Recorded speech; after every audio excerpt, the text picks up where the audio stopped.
over the hill, Grahamstown, Baintown, from everywhere they're coming. They're the people's choice, the Saxon Superstars.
Hello? Who's in the morning? Bruce!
Yeah, your Jordan is finishing.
We know you're watching. We can feel you. We know that you are afraid. Afraid of us. You're afraid of change. You're afraid of what happens when the Bahamian people find out that you've lied to them. I'm going to hang up this phone, and we are going to tell them everything. We are going to tell them who they are and what you took from them. Change is not coming. Change is here.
Fellow Bahamians, you have been lied to.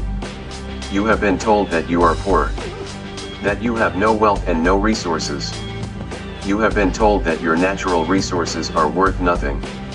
You've been told that even if you had natural resources that only the wealthy could afford to mine and process it. While you were struggling to survive, they were secretly shipping billions of tons of your natural resources out of the country. It's time to learn the truth. It's time to end this myth. There is a dangerous cohort called the oligarchs. They have been using your beloved politicians as puppets to do their bidding. To distract you with rallies, handouts and jobs while they ran off with your riches. So the question is, how do you get your resources out of the hands of the oligarchs and into the hands of the Bahamian people?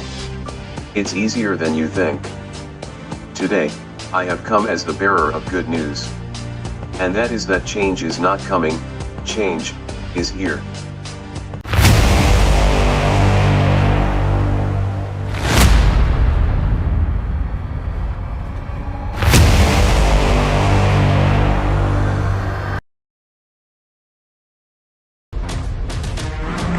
Good night, citizens of the Commonwealth of the Bahamas. After July 10th, 1973, these 700 islands, rocks and keys was given back to the Bahamian people as retribution. No government or government agency has the right to withhold anything from its citizens. The Constitution is the supreme law of the land. Any government withholds anything from its citizens should not be the government of the Bahamas. The natural resources of the Commonwealth of the Bahamas belongs to the Bahamian people, not to a political party. We want our natural resource, and we will take it.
Good afternoon, Bahamas, and welcome, welcome, welcome. Thank you all for being here. It is always a pleasure to be here with you. It is always a wonderful pleasure to be here with you.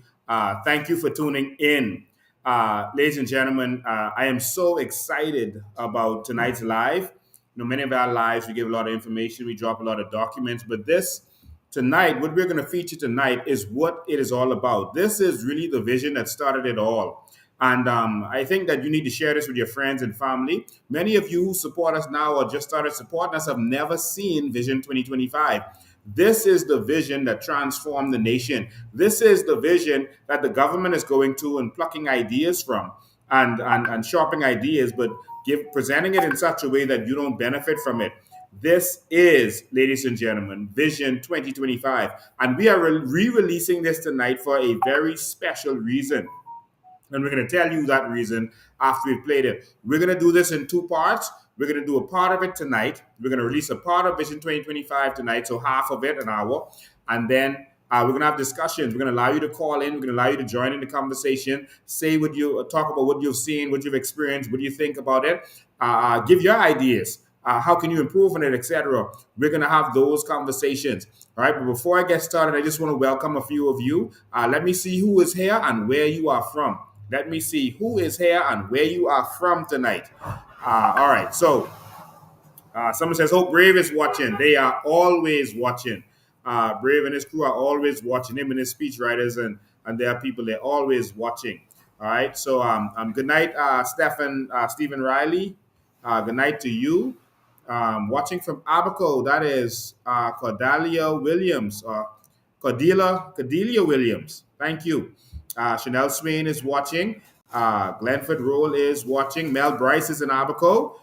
John Roll is in Freeport. South Beach is in the building. That is Gucci L. Maine. Dale Ellis is watching. Had me reading the Constitution, they say. It's starting to go fast. I got to pull this up now and make sure I can see what you're talking about. Angela Clark is watching from, I think that's Freeport. I see Elutra is watching. Okay, let me slow this down. Let me slow it down. Okay, let's slow that down. All right. Y'all are rolling. All right, let's go back down. All right, let's go up.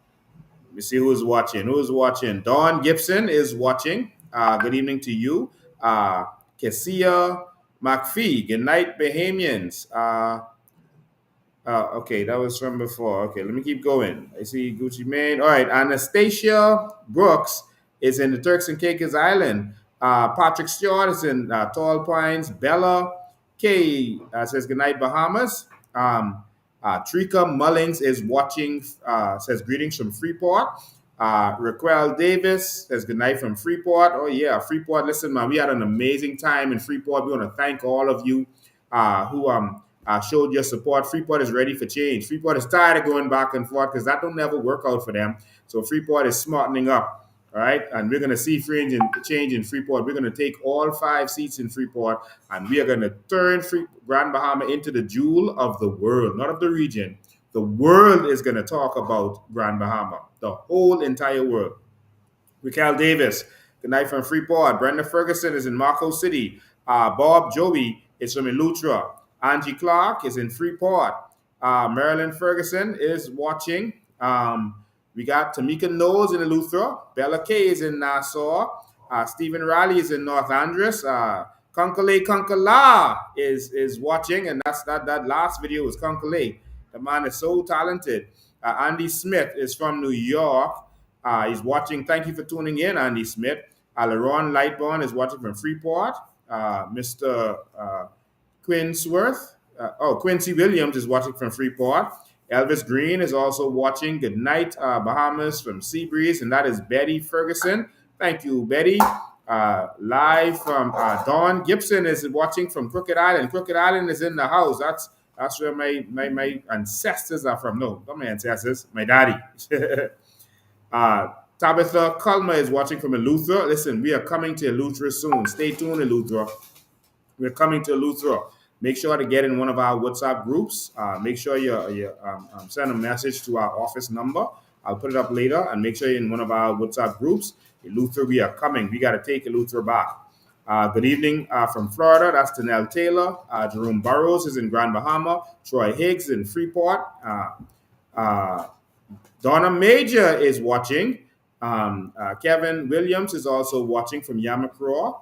Paul Major is watching. Valentino Burrows is here watching. Thank you, Valentino Burrows. Carrington Deans is good evening to all. I'm in the house, Mr. President. Thank you so much. Welcome. Conclave is in Freeport. Leonard Cartwright is watching from Baintown. Yes, Baintown is actually historically from my family, my ancestors. I think my dad's great granddad gave Baintown to the slaves. And so that's how history goes on that. So I have connection to Baintown.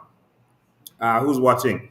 Golden Godis is watching from Nassau. Thank you. Chanel Pinda is watching from Carmichael Road. Thank you, Chanel. The Bahamas for Bahamians activist group is watching. So the Bahamas are nothing. Watching from Atlanta. Thank you so much. Yes, Bahamas are nothing. We're going to change this country. Dwight and Sandra are watching from Freeport. Thank you and welcome. Make sure you all share this. This is the big one. This is the vision. Make sure you get your family there. Call them, WhatsApp them, tell them, get on this live. Talk to your family and friends. This is the one that's going to take us into the new Bahamas, into the next Bahamas. This is it.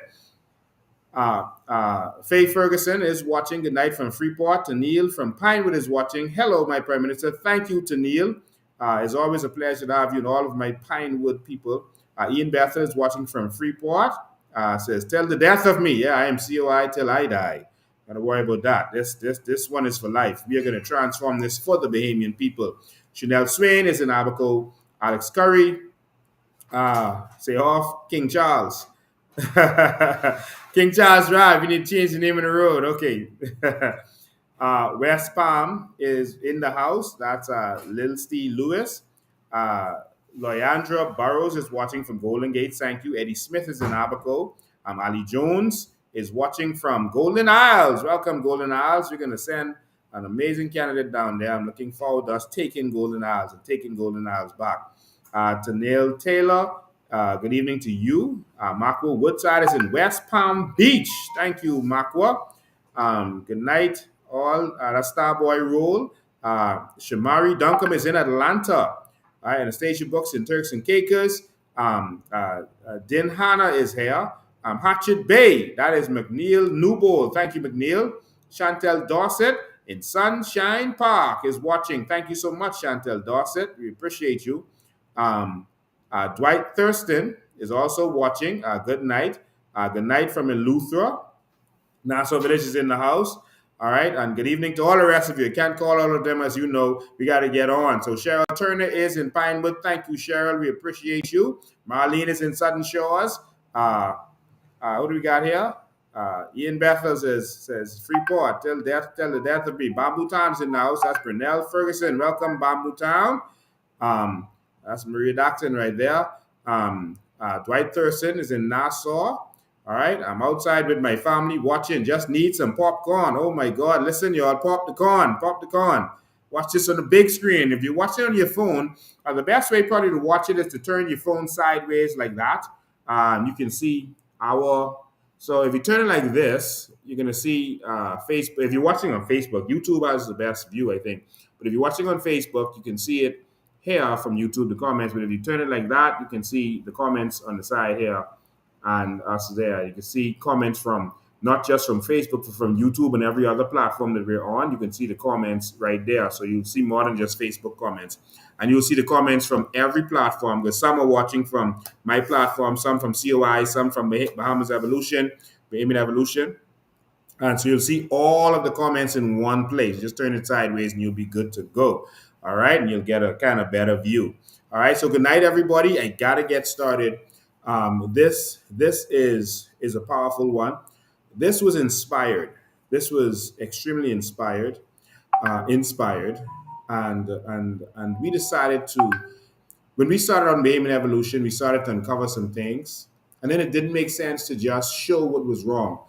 When we found the what was going wrong in this country and what was being stolen from us and stolen as the Bahamian people, we went and became activists, and we decided to go and take it to the government. We decided to file things and put things in place so that the Bahamian people can see that these people are evil. The reason we filed for commissions of inquiry is so you could see that these people are not serious. We filed a bill in the House was not even to get the bill tabled, even though it was tabled.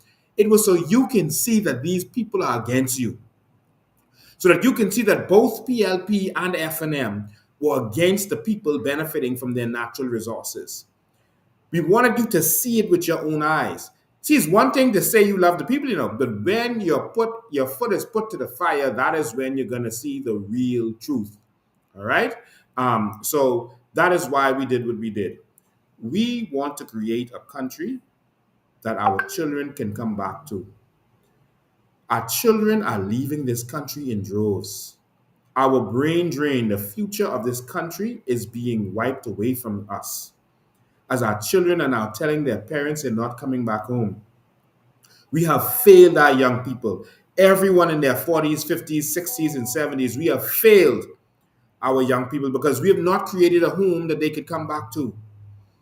You are not a good parent if you have not provided a home for your children. And I put it to you that you are not a good parent if you have not provided a country for your home, for your children to call home. And not only are we letting our homes slip away because we are not building the country that we need, we are now letting our home be overrun by others, by outsiders. And our children are being pushed out. When they come back with their degree, they are being told that they are overqualified. And that's because there's no vision here. It's a plantation. So you don't need a science degree on a plantation. Go pick some corn. You don't need a special degree on a plantation. Go fold some bed. Go serve some drinks. This is a plantation. And this is a plantation economy. And this is what we have to transform. And this is what we have to change. And if we don't change it now, we're going to be in trouble. This great dream that Pinland dreamed of is going to be gone. And we can't blame anyone but ourselves. I saw that the Prime Minister, the producer was trying to play the video, and the video just froze up. And I think it's for a reason of the Prime Minister saying that basically they're not touching the shanty towns in Abaco. One day they want to move them, but for now he says there's an injunction in place, so they're not touching them. By that coming out of his mouth, that is open season for the illegal immigrants to now know that you can now go and do what you have to do and the government isn't going to touch you because they can't touch you until after this case. But yet they are harassing Bahamians. They could go to Abaco and break down the domes that Bahamians were living in, lie on the situation and say that all of the domes were moldy and in a bad situation, in a bad state. That is not the truth. We need a change. So I'm not going to focus on the Prime Minister's speech. I'm not focusing on these people. They have no vision. We need a vision for the future. Right now, the country is failing in every single aspect. Every area that you can think of, it's an absolute failure after almost 50 years of independence. In healthcare, we are failing. We are failing the patients. We are failing the nurses. The state of the hospital is terrible. Crime, we are failing miserably. The Prime Minister just went and did a speech. And in this speech, he complained about the guns that's coming into our country, and he blamed someone else for the guns coming into our country. He was blaming America for the guns that come here.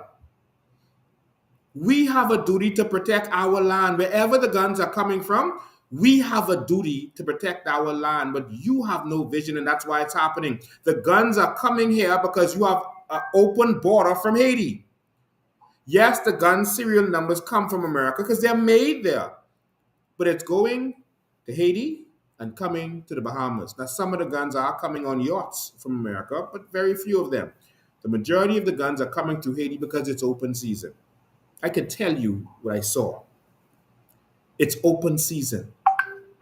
And so if you have our borders open for Haiti, How can you now complain to America with your nonsense speech, talking about freedom, right to carry arms, isn't the right to smuggle arms or ship arms, whatever that nonsense is that you said. I was embarrassed by your speech. We can take measures, strong, stern measures. England got rid of guns on their streets. England got rid of guns on their streets because they put strong laws in place. There's a way to deal with it, but you guys don't want to deal with it because you encourage and harbor criminals. We need vision. On education, we are failing miserably. Miserably. In every area of this society, I won't go into everything, but you sit down and you look at every single ministry. We are failing. You have a new ministry, natural resources. You have done nothing with it. Epic fail. Nothing with it. We need a new vision for this country. We need new leaders that can take us into the new Bahamas. We need new leaders that can take us into the next Bahamas. We're going to have this discussion afterwards. We're going to open up the lines. We're going to let you talk. We're going to play half of the video today, half of Vision 2025 today. And there's a reason we're playing this today, and I'm going to reveal it to you after we finish playing it today. There's a special reason we are playing this today, that we're releasing this today. Got a good announcement for you. But I want you to watch Vision 25. It's in two pieces. It's showing you how we do this, how we're going to do this, how we're going to change this country. Now, we have many natural resources. Everything you see is a natural resource. The dirt on the ground, the trees, the wood on the trees, everything you see is a natural resource. The water in the ocean with the salt in it, everything is a natural resource. So we have many natural resources. I hear sometimes people saying, oh, how many natural resources do we have? Listen, our natural resources are innumerable. They are innumerable. So to sit down and say that we have 11 natural resources or 13 natural resources is a fallacy. Everything from the conch shell to the fish, to the bones in the fish, everything that you can see is a natural resource. Not just the tree, the sap inside the tree. Everything is a natural resource. It's just whether we have the people who know what to do with it and to make it, to monetize it. Everything is a natural resource. And so we use one natural resource. We talked about the sand and the aragonite as an example, just to show you numbers of where we can go with this. The effort here was to educate our people and to wake us up. We also talked about carbon credits. Now we have the government talking about it, but in a way that you don't benefit. Ladies and gentlemen, the vision that you're about to see is vision casting. It's not details. It's the vision casting to let us see the direction that we could go in. It is a mind-blowing vision. We're going to start today. We're going to play the last part of it on Sunday. You see all kinds of ideas about what we're going to do, the new kind of houses we're going to build, where you're going to get paid to live in a house. Can you imagine getting paid to live in a house? It's happening now around the world, getting paid to live in a house. Yes. So not low-cost housing where they take our crown land and sell it back to us and make sure that their corrupt company makes money from it. No, you get paid to live in a house because of carbon credits. There's so much transformation that you're going to see in this video. I don't want to introduce it too much. I'm going to let this video play. It's going to be playing for about an hour. I want you to watch this and we're going to discuss this. And then we're going to watch the last part next week. So you're going to see some of the numbers, how we're going to do this, how we're going to get free electricity, how we're going to get free healthcare. All of the numbers are here. How we're going to get free internet and data. It's all there. Ladies and gentlemen, come with me on this journey. On this journey to New Bahamas. On this journey to true Bahamas. A better Bahamas. Ladies and gentlemen, I present to you the vision. The vision for the next set of Bahamians. The vision that's going to bring your children back home. The vision that is going to change the way we live, to change the way that we think about ourselves. Is going to change everything. Ladies and gentlemen, I present to you Vision 2025. There are many natural resources in the Bahamas. There are many, many natural resources in the Bahamas. And of course, we can list all of them. It would take us time to go through all of them. And actually, for this Vision 2025, it would take us so long to analyze the business case for each one of them that this would be too long. So what we're going to do today is we're going to focus on the main tangible and intangible natural resource that we have. The main and most valuable natural resource that we have here in the Bahamas is sand. It is sand. And so while we're casting this vision, this is not a manifesto. I just want to repeat that in case persons didn't see the previous video. This is not a manifesto. This is not about how many bus stops we need or how many nurses or we need to build more schools, etc. This is not a manifesto. This is the casting of a vision. And this is to answer the question of many people, how do we get from where we are to where other countries are? How do we get from a developing nation to a developed nation? How do we get to benefiting from our natural resources? It's going to answer the question, do our natural resources have value? We're going to answer these questions today. Can we make money? Can every Bahamian get a check for $100,000? Well, we're going to crunch the numbers today and we're going to answer this question. Make sure, please share this. Please share this with as many people as possible so that we have to spread the word. This is the only way that we're going to get to the next level. We have to share the word. Imagine a Bahamas where your passport is more valuable than any other passport in this country. Imagine, instead of us going to Miami to have babies, Bahamians in Miami are trying to come home to have their baby in the Bahamas. Imagine that Bahamas. That Bahamas is not coming. That Bahamas is here. Are you ready for it? Well, the only way that that is going to happen is if you make it happen, ladies and gentlemen. So here we go. The number one tangible asset that we have is sand, including aragonite, which is a type of sand. It's sand. Sand is the most valuable asset in the world. Sand is worth more than oil, it's worth more than gold, it's worth more than diamonds. It is the most valuable asset that we have. It is. The most valuable tangible asset in the Bahamas is something called carbon credits, and you're going to learn about that in a minute. It's called carbon credits. So today we're going to talk about sand and aragonite, and we're going to talk about carbon credits. And so remember, our purpose is to get you from where you are to where we need to be. Can we benefit from this? We're going to answer those questions. And of course, there are more questions that have to be answered. There are people who's going to have to take this over that we're paying the 5- and 6-figure salaries to, who are going to have to put the details together. But we're going to cast the vision today with the numbers. And of course, there's things we have to consider like conservation, which is the most important because we cannot monetize and destroy. And so conservation is an important part of everything we do. So keep that in consideration while we're talking about monetization. And so here we go. We're going to focus on sand today. It is the second most valuable, most used resource in the world, second to only water. It's really air and water, but no one counts air. We're talking about sand today. They use it to make everything. You've seen our documentaries. If you don't know what they use it for by now, please go and look. But everything in the world basically uses it. Whether it's food or electronics or building, they use sand for everything. It is the most used thing after only water. I repeat that. Sand is extremely rare. And all of the easily accessible sand is gone. And so the sand that they need to get now is going to be found under the sea. And guess who has the most easily accessible sand under the sea? It's us. It's the Bahamas.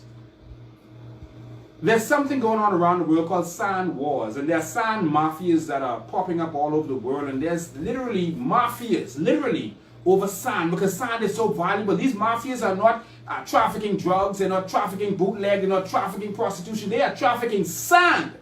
Can you believe that? That is how valuable this thing we have is. That mafias have formed over this.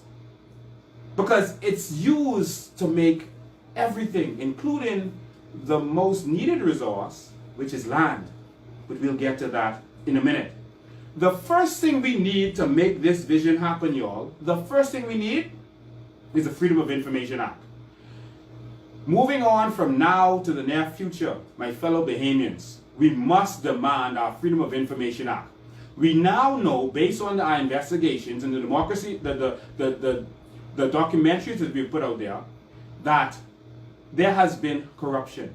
there has been gross corruption as it relates to our natural resources. There have been things that they have hidden from us. They have put in writing that they will hide these things from us. They've put that in documentation signed with foreigners that they will hide the truth about what the agreements was.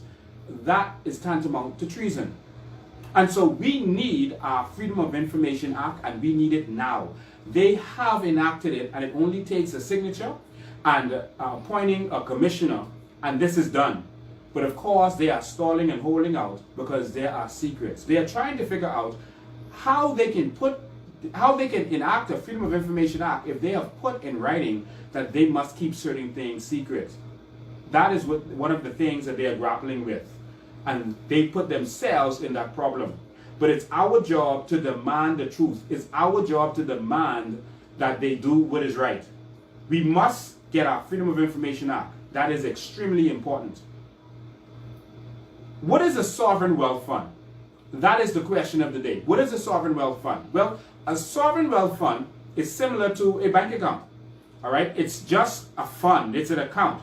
A sovereign wealth fund is like saying, I have a bank account. The question is, what are you going to do with that bank account? What type of bank account is it? Is it a checking account? Is it a savings account? What kind of account of it? So a sovereign wealth fund is a generic term that can mean anything. Different countries call it different things. And so we have to determine what a sovereign wealth fund means to us. Different countries have different types of sovereign wealth funds. So, for example, the sovereign wealth fund in Norway is different from the sovereign wealth fund in Dubai. The sovereign wealth fund in Alaska is different from the sovereign wealth fund in Qatar. And they sometimes call it different names. Some of them call it a pension fund. Some of them call it a pension. They call it different things. But it is how people benefit that makes it different. What all of these sovereign wealth funds have in common is that their people benefit from it. The Bahamas actually already has a Sovereign Wealth Fund Act that initiated a sovereign wealth fund that made it possible and legal. The only difference is the one that they gave to us in the Bahamas, we are not allowed to benefit from as a people. Our people are not going to benefit from it. Is that a sovereign wealth fund that you want? If not, we need to reject it. In fact, I categorically say we need to reject that sovereign wealth fund. And we're going to fight with all of our might for them to give us a proper sovereign wealth fund that benefits the people. For too long, we have not benefited from what has been going on in this country. And it's time for us to benefit and from our sovereign wealth fund. So, in some countries, they don't give cash. I heard one person on one talk show host say that, well, in Alaska, they give cash, but they only give $5,000 cash, I heard that this person said. But if Christmas is coming up in December and you can get $5,000 from your sovereign wealth fund, would you be complaining? Does that sound like something to complain about? If Christmas is coming and you get $2,000 from the government, does that sound like something to complain about? It sounds like you're getting cash in your pocket. There are countries that don't give cash. And so some persons have said that, like Norway. Norway does not give a check. They do not give money to you from their sovereign wealth fund. That is their choice. They chose not to do that because they wanted the sovereign wealth fund to build so that eventually they would not be dependent on oil. And now they're to the point where that came true. And so because they don't give checks, they have the biggest sovereign wealth fund in the world. And that is $1.4 trillion is in their sovereign wealth fund because they don't give cash. But obviously, they could give cash if they wanted to. If that was the Bahamas with $1.4 trillion, that would be $4 million for every single Bahamian. Every single Bahamian. So they don't give cash because they wanted it to build up. What does that mean? That now that they have $4 trillion in assets, that means that just on their trading alone, last year they made 20% from trading. Just on trading the market. They made another 7.5% on that money from their real estate investments, and they made another 7% from fixed investments. So they made over $200 billion from just air, from trading, from nothing tangible. Without trading 1 ounce of oil, they made $200 billion just on trading the over $1 trillion that they have. And that is where they wanted to get. Now they can do whatever they want. They're in a comfortable position. And so we're going to talk about that a little bit more. So every sovereign wealth fund does something different. There are sovereign wealth funds that do give major benefits. They have no taxes. In the United Arab Emirates, there's no personal taxes, there's no VAT, there's no kind of personal taxes at all.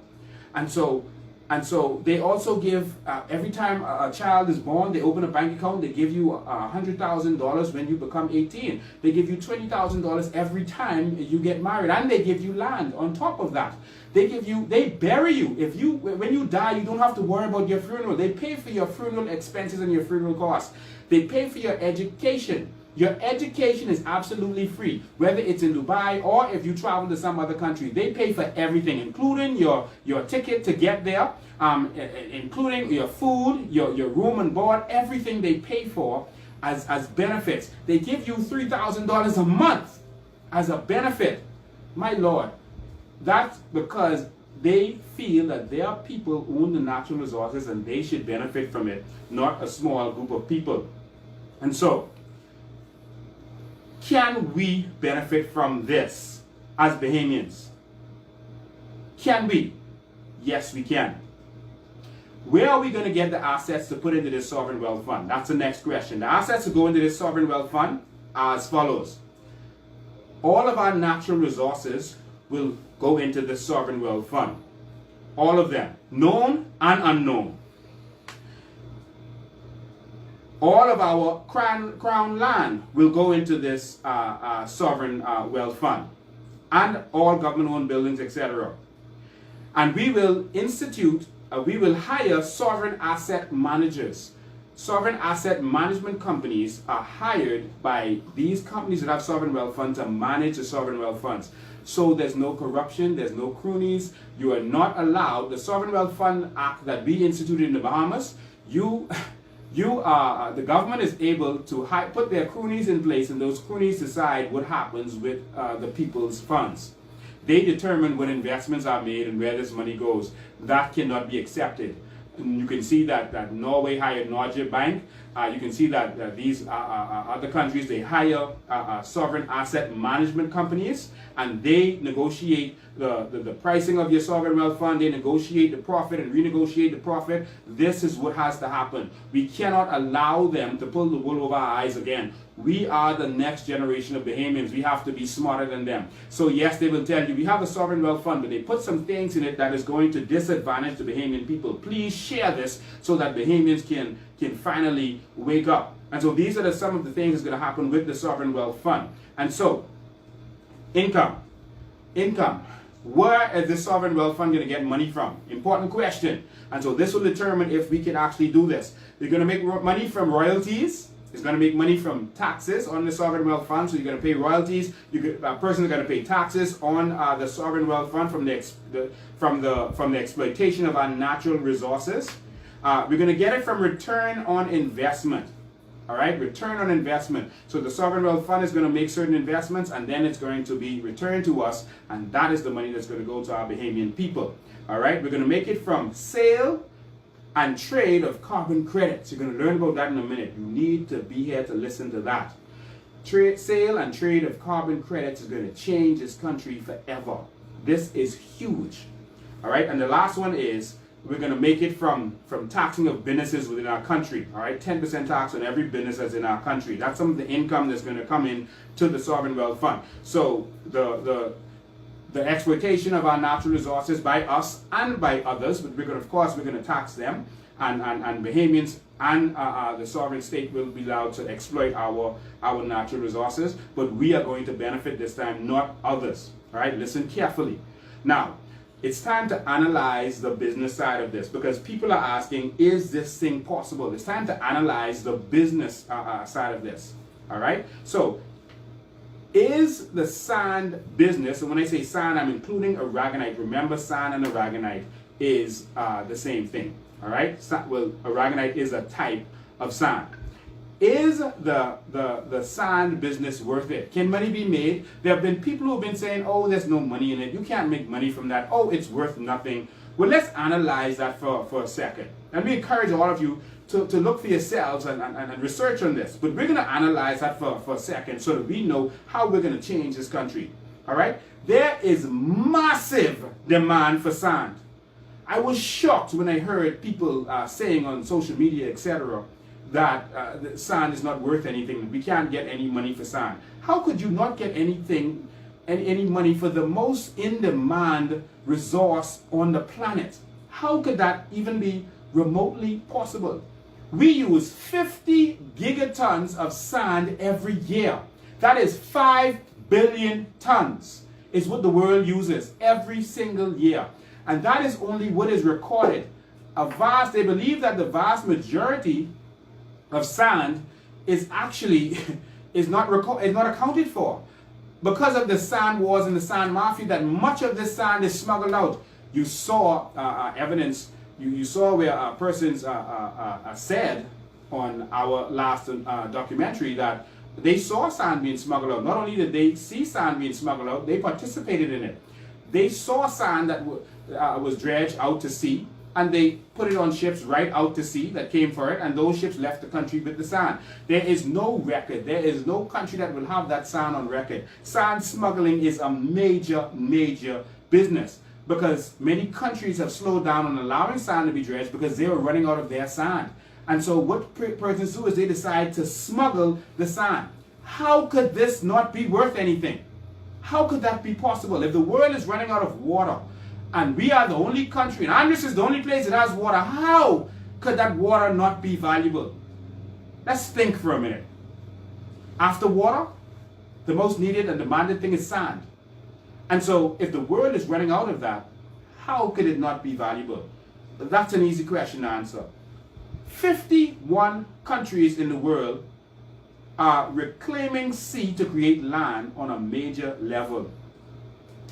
51 countries are adding to their landmass by dumping sand. So you remember what Dubai did by adding to their landmass, where they created these artificial islands? There are 51 countries in the world heavily engaged in that, and they are in desperate need of sand. They can't get enough of it because they use sand to do so. And they can't use the sand that's in the desert. So Dubai even had to import sand, even though they are a desert. They had to import sand. They needed the sand desperately. And so this is in heavy demand. China alone increased their landmass by 4,600 square miles. 4,600 square miles. China did. Can you imagine that? Do you know what 4,600 square miles is? Let me put that in perspective for you.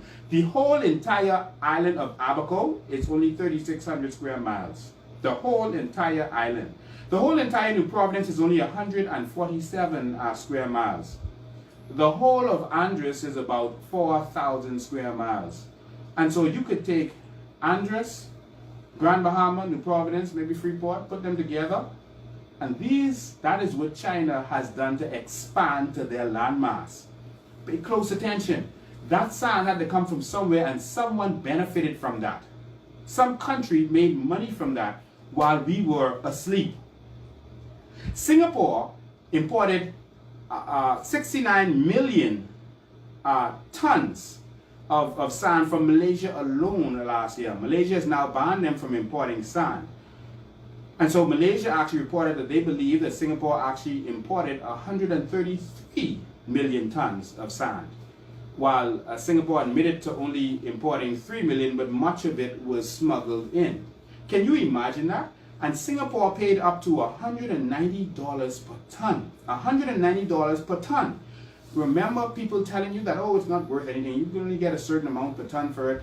Singapore alone, and this is sand that does not have to be processed. They just took it and dumped it in order to increase their landmass because they're a small island. $190 per ton is what they made. Countries all around them have banned them from importing. They want to build another 20 square miles of landmass. They need to get it from somewhere. We have what they need. They need a lot of sand in order to do that. A lot of sand.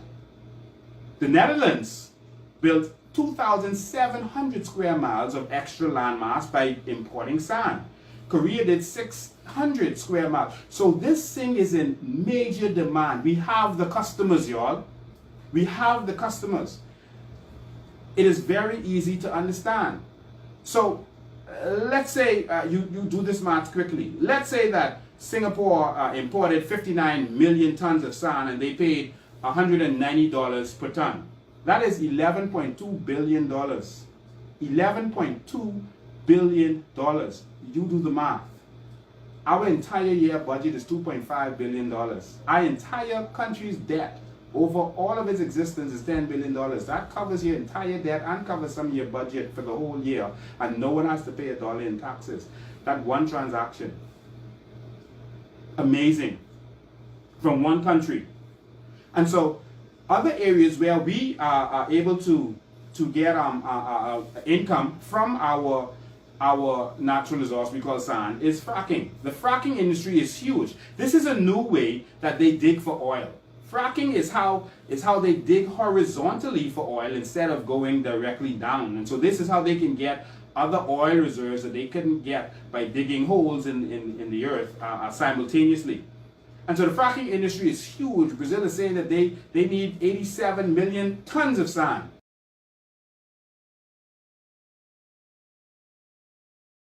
In Texas, in the Shale Basin, they do 115 million tons of sand for fracking.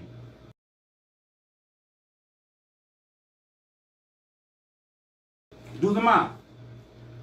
Canada is also another major fracking customer that we can possibly get for our sand. The Middle East is now into fracking and they can't use their sand for it. Our sand is more perfect. Of course, for fracking, there's other sand that's better than ours just for fracking because it is more hard. But our sand is doable for fracking, and the Middle East needs this, y'all. The Middle East needs this. And so for a person who tell you that this is not possible, we're giving you the facts today. There's also the glass industry, the steel industry. They use millions and millions and millions of tons, billions of tons in the steel industry of sand. The construction industry has enormous thirst for sand. The silica industry. And countries have run out of sand. Many have stopped export, but guess who has it? You have it. So now let's talk about the Bahamas' supply of sand. The Bahamas has its very own supply of sand. According to Alison Myers, you saw it in our second documentary, Alison Myers from Calcine, she says that the Bahamas has 100 billion tons of renewable aragonite. That's just aragonite. That's not the sand. That's just aragonite. We have more sand than that. But that's what we feel is aragonite. 100 billion tons of aragonite alone, which is renewable. That is amazing. The previous Minister of Environment, Earl DeVoe, said that we could mine 5 billion tons of sand per year without adversely affecting the environment. 5 billion tons. We have made a determination that we're not going to mine that much. And so we've put a number on how much sand we are going to mine. We are looking to mine 1 billion tons of sand a year. We have more than enough customers who want this sand. And so we are going to mine 1 billion tons of sand / aragonite every single year. We spoke to a person from Bahamas Natural Resources Foundation, particularly Mr. Prescott Smith, and we asked him to give us an idea of some areas that we could mine that would not adversely affect the environment, where it would be safe to mine. And so he identified some areas that would be safe to mine. The first one that he identified is actually near to the tongue of the ocean, just west of Andros. And this area, there is nothing around it, and it would be easy to mine 1 billion tons of sand from there alone without even feeling it, without even it being noticeable from that area alone. He gave us a few other areas, one just south of Eleuthera, where he said the Defense Force ships used to sail across it, but now so much sand has accumulated there that you can't run the ships across it anymore because the sand is now coming out of the sea. That is how much sand we have in this country, my fellow Bahamians. And so he identified that area, and he identified another area just north of Andros where we could also take some sand. Any one of these areas can do it, particularly just south of Eleuthera and particularly near the tongue of the ocean, west of Andros, where he identified that it would be safe to do that and we would not feel it at all. And so we have the supply that the people, that countries need. We have the supply. We have more sand than Saudi Arabia has oil, and Saudi Arabia's oil reserves, known oil reserves, are worth $10 trillion. You see, many countries talk in these big numbers because it's normal to them. When we talk about these numbers, it sounds so amazing to us because we don't know our value and we don't know our worth. Tell a young Oprah Winfrey when she was young that she would be a billionaire, and she would tell you that you were crazy. I saw an interview with Bill Gates when he had started Microsoft, when they were getting going and he was doing well, making a lot of money. He said that no one could possibly use more than $10 million. That $10 million, you could never use more than that. He could never see himself as more than that amount of money. Now today he is worth billions and billions of dollars. He couldn't imagine it. And some of you are stuck in that same place, and we want to get you out of that today. And so we have the supply. So now that we know that we have the supply, let's talk about the numbers. Let's talk about the numbers. The numbers are simple and the numbers are clear. So, we have shown you in our documentaries that our aragonite is selling for up to $7,000 per ton. We showed you proof of this. You want to go back to that, go to our first documentary if you want to understand what we're seeing. Mostly it's sold for around $2,500 to $3,500 per ton. So that was the median, that was what most of it are sold for, and we showed you proof of that. You can go and prove that yourself now. Alright? But some have said that this is processed aragonite, and its processing is expensive. I don't understand where they got that from, because that is really not the case. Because the sand that we showed you that was selling for that amount was actually aquarium sand and play sand. That doesn't need any processing. It's not what they're putting in phones and cell phones and circuits. It's just they take it from under the ocean, they wash out the salt, and they make play sand. And they dump it on playgrounds all across the world. They dump it on different places all across the world. There's no processing to that. But they're selling for, in some cases, $3,900 per ton. $3,900. And they paid $2 per metric ton for it. We showed you proof of this. There's no processing involved with that. And there's a huge market for it. Let me put that in perspective for you. We will keep the number extremely conservative because we want to show you the numbers that we can make from our aragonite industry. Stay with me. Stick with me. This is going to change our lives forever. Please share this. It's important. We have to do this together. I'm going to keep the numbers extremely conservative, so we're not going to talk about thousands. We're not going to talk about 7,000, 5,000, 2,000, not even 1,000. We are going to estimate that on average we're going to make $200 per ton from our aragonite. Just $200 per ton. Some we're going to sell for $50 a ton. Some we're going to sell for more. And so we're going to average that. Let's say we be very conservative, just for the naysayers, and say that we can only make $200 per ton on average from our aragonite. Is that fair? Is that a fair conservative numbers based on what we found? We feel it is too low, but we're going to work with those numbers just to show you how serious this thing is. All right? Let me put it in perspective. Australia, this is not a big business for them. They sold 1.4 million tons to some of their neighbors. All right? 1.4 million tons of sand. All right? And that's between 2016 and 2017. Go and look it up. And they sold that, they said, at $554 million. They sold 1.4 million tons, and they sold it for $554 million. That is our whole customs budget. We don't even pay customs anymore. But look at the value of it. And this is on their government website. And they sold that for $400 per ton. So Australia sold their sand for $400 per ton.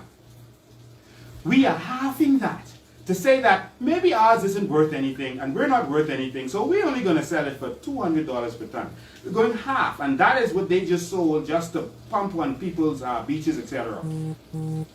$400 a ton. Okay? So let's say that we go half of it. Let's say that we go half. Here we go. If we go half and we sell 1 billion tons of sand, which we know we can do because there are countries that are hungry, they will provide the resources to come for it because they need it and they have the money. If we go half, that means that we make $200 billion per year just on our sand and aragonite. This is not touching our other natural resources. This is just our sand and aragonite. $200 billion conservatively, because we know there will be naysayers who can't think big. And so we want to put it way down, lower than what Australia does, lower than what everyone else does, lower than what we know it's worth. We want just $200 per metric ton, and we make $200 billion per year. Are you all listening to me? Our yearly budget is $2.5 billion. I hope you all are paying attention. Don't let them fool you. This is easily researchable. If we were to keep it at the $7,000 price, that's $7 trillion a year if we sell 1 billion tons of sand. If we put it at the 2,500 or 3,500 that it's selling for, that we can see on record on the internet right now that it's selling for, that is $2.5 to $3.5 trillion. Our sand is worth more than oil, Bahamas. We have to wake up and realize that we don't have to be poor. While y'all are collecting food stamps, we don't have to be poor. You have to stand up, Bahamas. And these numbers are easily verifiable. And so what are we going to do with this money that we make? So we put conservative numbers, $200 a ton, when we know we can make more. Okay, and we put an amount, we didn't go 5 billion like Earl DeVoe said, we went to 1 billion that we know we can do, and then we can keep it where our country isn't disadvantaged and our ecosystem isn't affected. So it's responsible. And we put it in areas where it won't affect our ecosystem. Responsible. Is that fair so far? I think it is. And so now, how will money be made from investing? Because when we make this $200 billion, we're not going to touch it. It's going to be invested. It's going to be invested in different things. And so what are we going to do with it? So this is what we're going to invest it in. So we're not going to touch the $200 billion. We're going to invest a part of it. Okay? So here's what we're going to do. We're going to touch some of it, but not the majority of it. All right? And we're only going to touch some of it because we need you to benefit now, today. Watch this. So pay close attention. Your job is to evangelize, which means to move the message. Like evacuate, it means to move. Evacuate means to move out. Angel means messenger. You have to evangelize. You have to move the message. You have to talk about this. We can do this. Other countries have. We have to. Money made from the Sovereign Wealth Fund will be invested in the following: stocks and bonds, abroad, overseas. There's a reason we do that. All right, overseas, so that it doesn't affect our economy. All right, and it's going to grow between. The stock market grows a certain amount every single year. The stock market grows easily. All of the markets on a conservative level, 7 to 10%. What we've experienced is that in the last 10 years, the S&P 500, which we will be investing in, grew in the last 10 years. It grew 16.799% between 2009 and 2019. That is how much it grew, 16.799. So we're going all the way conservative and saying, what if we only get a 10% return on that? Okay, so even though it's growing 16+%, we're going to go conservative because people are afraid of these numbers. They're not used to thinking big. So we're going to put it all the way down. And we're going to say, what if we only get 10%? Why are we saying that? Because like we said, Norway made 20% on the money they invested in the markets last year. 20% on that money alone. All right, so we're going to go all the way conservative and drop it to half of that. And let's say we invest that money and we only get 10% of it. So we'll tell you what else we're going to invest in, and then we're going to show you the numbers, right, and how it really works. All right, so the S&P 5, the stocks and bonds, we're going to invest it in real estate locally and abroad. There's going to be some amazing investments you're going to hear about in a minute. Be the change, y'all. And so business, we're going to invest in some businesses locally and abroad. Watch when you hear these businesses. It's time for change, y'all. It's time for innovative thinking. This is going to change the country forever. It's going to change your life forever. When you go to Dubai, those Dubai people are sitting around most of the day, and other foreigners come in to work for them. And they're sitting around thinking about their next big project and what they love. Can you imagine that? Can you imagine if we could be thinking about our next big project or what we're going to do with our life and doing what we love instead of thinking about how we're going to eat tomorrow, how we're going to pay the light bill? Can you imagine a change? Well, this change is here, y'all. Y'all have to accept it and y'all have to make it happen. Or we can continue with the old way. It's totally up to you.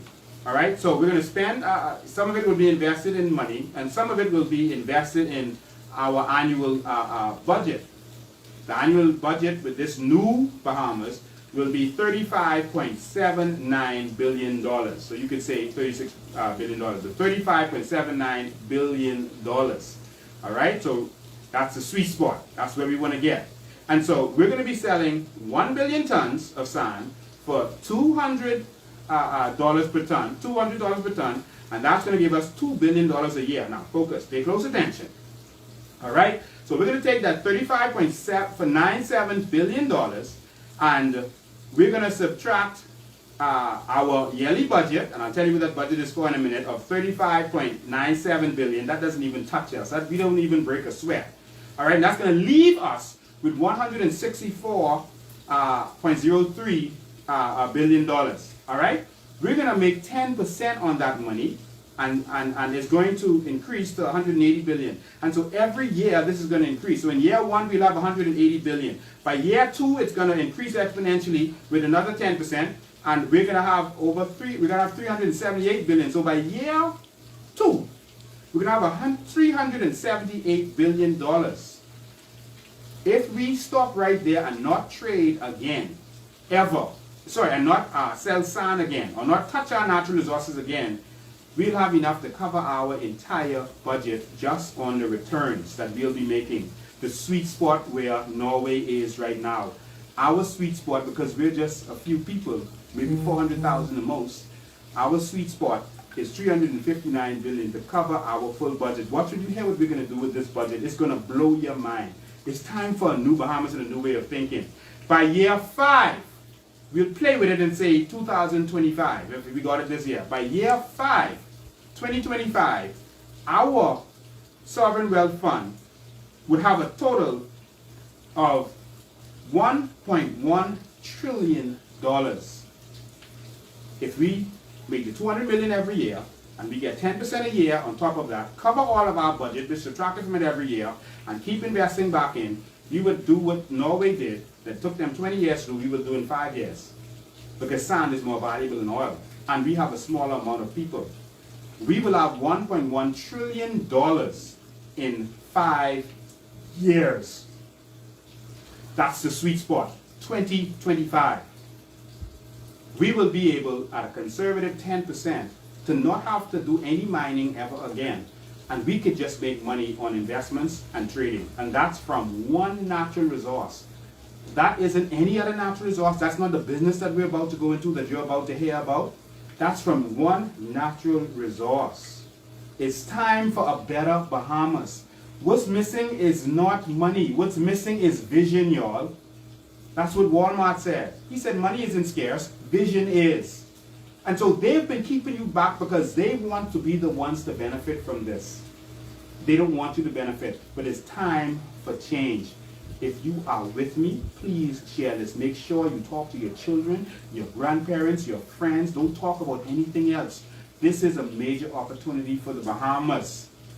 And this is your chance to question me. If you feel anything is wrong, question me. And I challenge any talk show host that questions what I'm saying, bring me on and have a conversation with me. I challenge anyone in our government, anyone in the industry to a debate on this. And I will show them where this is doable and this is possible. This is very doable and very possible. And we are here, y'all. But y'all have to make it happen. It won't happen without y'all. So you have to decide if you want this to happen or not. Okay? And so here we go. Now, with this $200 billion a year, what are we going to be doing with it? That $35 billion that we're going to be investing into our economy, what's going to be happening with it, and what's we're going to be doing with it without touching the rest? That's for our future generations. What are we going to do with it? Well, pay close attention. This is the new Bahamas, y'all.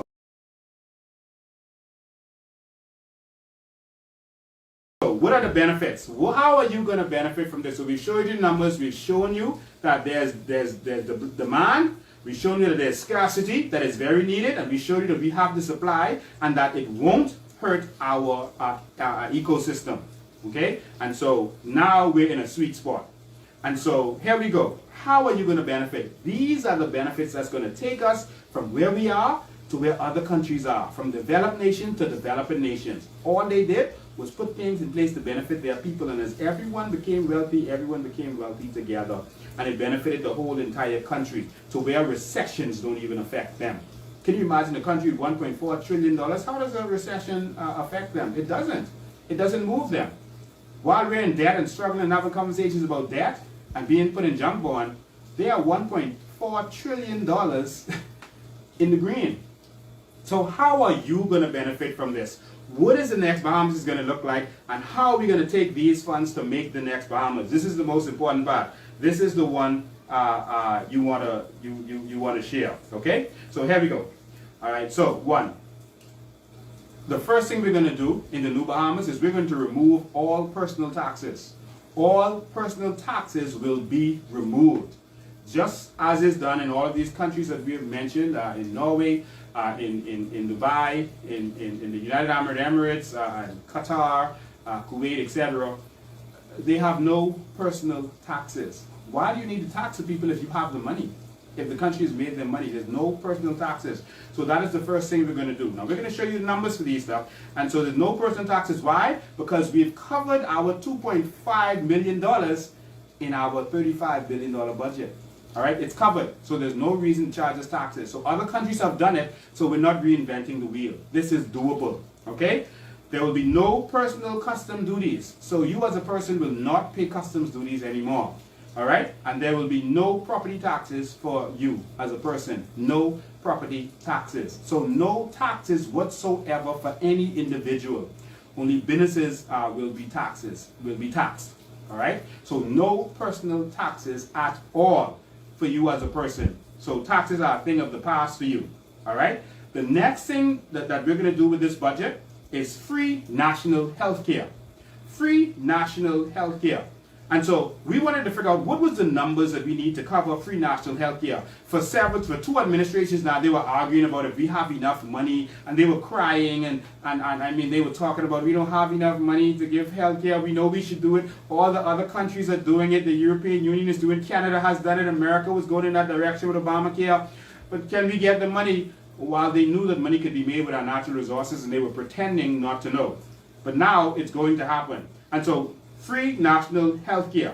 All right? So Perry Gomez, the previous Minister of Health, had said that it would cost $235 million to get national health insurance.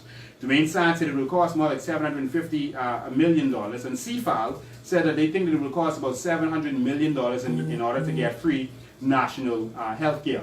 All right, we're going with CFAL's number. We believe that. And so we have budgeted $700 million. And with that alone, you will be able to cover every single Bahamian for every single situation that they may be in. If Grammy needs a heart transplant, if someone has cancer and they can't afford, they will be able to afford it because we will cover it now. The state covers all your health care. And this is happening right now in countries like Qatar, Dubai, etc. You don't have cookouts, you don't have these things. It's covered.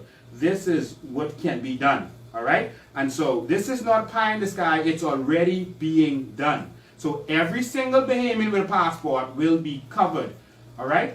And so we're going to move on to electricity. And so free electricity. There will be no charge for electricity anymore. All of these countries that I mentioned to you again, they did the same thing.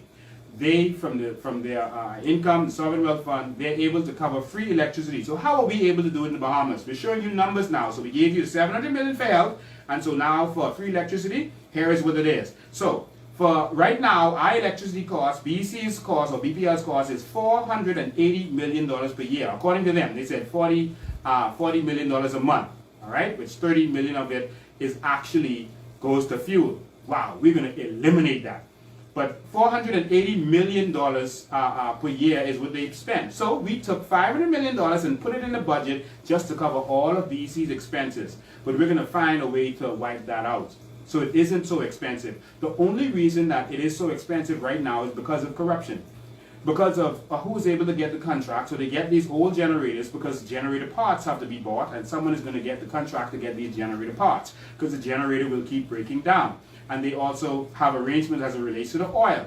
And so, like I said, and like we've shown you, these arrangements are made overseas. They're not made here. You're not going to see them. These arrangements are made overseas. So we have to be very careful with that. It's time for us to open our eyes. They're not going to pull the wool over this generation of Bahamians. And so we're going to restructure the entire and replace the entire distribution system. So all of these lines, it was determined. I spoke to the person who actually, in the United States, who actually did an assessment of our entire power grid for BEC, which is called at the time, in order to determine what needs to be done to fix their problems. One of the problems that they were told that they have is that there's a lot of wastage. About 50% of the energy is lost on the way to your house, through these lines, through these poor power lines and through other means. We're going to revamp that, and we're going to put it underground also. And so we're going to revamp the whole thing and put it underground. All right? And so it's vision. This can be done, but there are some people who don't want it done because they're benefiting from it. But in the New Bahamas, you benefit, not those people. And so let's continue. All right? We are going to solarize the entire system.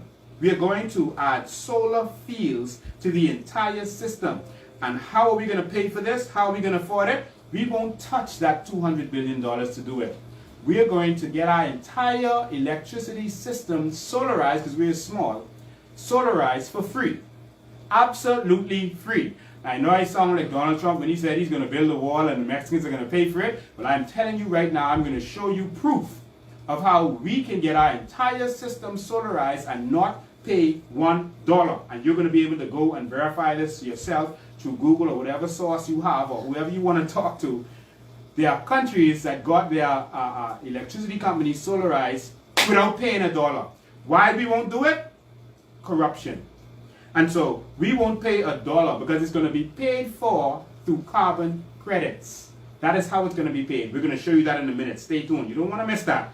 We don't have to be paying any electricity bill. Even right now, without going to our natural resource and sovereign wealth fund, that can be done. That can be done today, right now, without even the sovereign wealth fund. We can get our entire electricity grid paid for on solar, so they don't have that $30 million a month expense. All right, we can get that whole thing done, and there's no parts because solar there's no parts, there's no engines that's going to break down. We can get all of that done for you today. Pay close attention. This can be done. The only thing missing is vision, y'all. And so we're going to do this through two ways. We're going to build solar fields. Where do we have the space for these solar fields? We have a lot of space. We have space south of the airport. We still have space on Glasson Road. We have space in order to put solar fields. There are even areas of the sea that you can put solar fields in. There's a whole lake that we are wasting that we could put solar fields in. They put solar fields on water now. So we're going to build solar fields in order to do that. All right? Also, we are going to install solar panels on persons' homes. Persons are going to volunteer to have solar panels on their homes, and they're going to make money because through net metering, some of the power is going to go back to the grid, and so the hotels, Bahama, Atlantis, any hotels that we have, they're now going to be we're now going to be reselling to these businesses, and so the person who owns the home is going to get a check at the end of the month just because they put solar panels on their home. So do we have enough space for solar panels? Yes, we do. We have a lot of homes. We have about 100,000 buildings that we could put our solar panels on. So if you have an apartment building, you can put solar panels on that. You get electricity from that, and you also feed back into the grid, and you get free electricity fed back into the grid. What's missing is vision, not money. All right, and so that's how it's going to be done. All right, so we'll get to more of that in a minute. Please share this. This is very important. All right. On top of that, we're going to a new system that you see in the deserts. Every single building in the desert has air conditioning because it gets too hot. It's unbearable. You can't even come outside when the summer's reached. And every home has air conditioning. How do they do that? There's a new system. Well, not really new, but there's a system called district cooling. There's district cooling systems. And through the district cooling system, we're going to get that at zero cost. Why? The carbon credits are going to pay for it. We'll show you how in a minute. We're going to get our district cooling system. And what does that mean to have a district cooling system? That means that they pump air conditioning from a district cooling system into everyone's home. They create a cooling system that's made from making ice water and pumping it into a system and into your homes, and it blows through the fans, it blows the cool air into your house, and it's just like air conditions. How does the air conditioning work? The same way. Freon is cold, so it blows the wind past the Freon and makes it cold, and it blows into your house. And so the district cooling systems do the same thing. They come from a general system and goes directly underground into your house. This is happening in Qatar right now as we speak. It's happening in Dubai. It's happening in all of these countries. They don't pay for air conditioning. And so every single home in the Bahamas will have air conditioning. Someone say hallelujah. I will preach on this now. We get back to to the speech. All right? Because I just felt that cool breeze blow over me just now. Someone is sitting down in the heat right now, and they just felt that cool breeze as I said that. And so every single home, they do it in the desert. So we can do it here. We're not as big as they are. We are very small, and it's called a district cooling system. And so what the district cooling system does is going to get air conditioning to all of your homes, so it's going to reduce your costs. And so they save on building in the desert because they don't have to pay for air conditioning system. They don't have to put in central air, etc. So that cuts down their cost of building by 10%. Even those skyscrapers, that cuts down the cost. All those skyscrapers you see when you look, they have the district cooling system. The air comes from one place. Okay? And so the district cooling system is going to reduce the load on the grid, because most of y'all, you know, when you turn on the AC, that's where most of your electricity bill is. It reduces the load on the grid by 50%.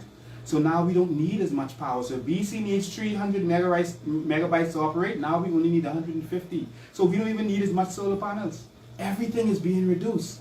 Do you see how this thing works? It's vision, y'all. It's time for the new Bahamas.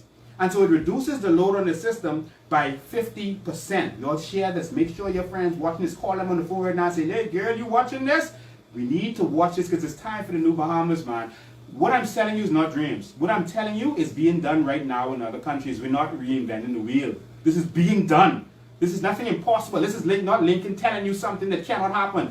Everything I'm saying is being done. That's why we're showing it to you on the screen while I'm speaking. It's being done right now. And so the service is also going to be sold to hotels. So now they don't have to worry about the cost of air conditioning, etc. Their electricity bill is going to go down. But we're going to pump the district cooling system into Atlantis, into Bahama, into these hotels. And it's going to reduce the cost of electricity nationwide. The investors are going to love it. And so it's going to be great for them. And so they're going to invest more. All right? And so it's called the district cooling system. Let's keep going. I know this is taking some time, but this is very important. This is the new Bahamas, y'all. All right? And so here we go. The district cooling system and the new solar product, the new solar production is going to be paid for by carbon credits. And it's going to reduce the cost of producing electricity to the point where it's low or negligible. To where, remember, BC says their cost is $40 billion a month. 30 million of that is just oil. We just shoot it out the window. So their cost is only 10 million after that. And we're going to reduce most of that cost because now the cost of parts is going out the window. The cost of servicing those generators is going out the window. The only cost you're going to really have, for the most part, is going to be salaries for persons who maintain this thing. And it's going to be mostly foreigners coming into work because our Bahamians are going to be good. They're going to be opening businesses. And so it's just going to be the salaries of the foreigners that come in to work for us. Wow. The only thing missing is vision. I'm going to move on. The fourth thing that you're going to get from our Sovereign Wealth Fund, pay close attention, there's nothing else on TV or anywhere else right now that's more important than what you're hearing right now. The fourth thing that you're going to get from our Sovereign Wealth Fund is free internet. You're going to get free internet, Wi-Fi, and data. You're going to get free Wi-Fi and free data. Free internet and free data. Yes, I said that. How is that possible? Why would we do that? We budgeted $100 million for that. All right, so $100 million is covered in that budget that we said. $100 million is budgeted for that. All right, and so that isn't even a lot of money. All right? The UN has declared that broadband is a human right. In 2011, the UN declared that broadband is a human right. And so we're going to take that to the next level by saying that you have a right to have internet, because we're moving to a new connected society that you're going to hear about in a minute. We're moving to a new connected society. And so you're going to be connected to the internet at all times, either through your Wi-Fi at home or through your device that you're going to be able to carry around, your cell phone, etc.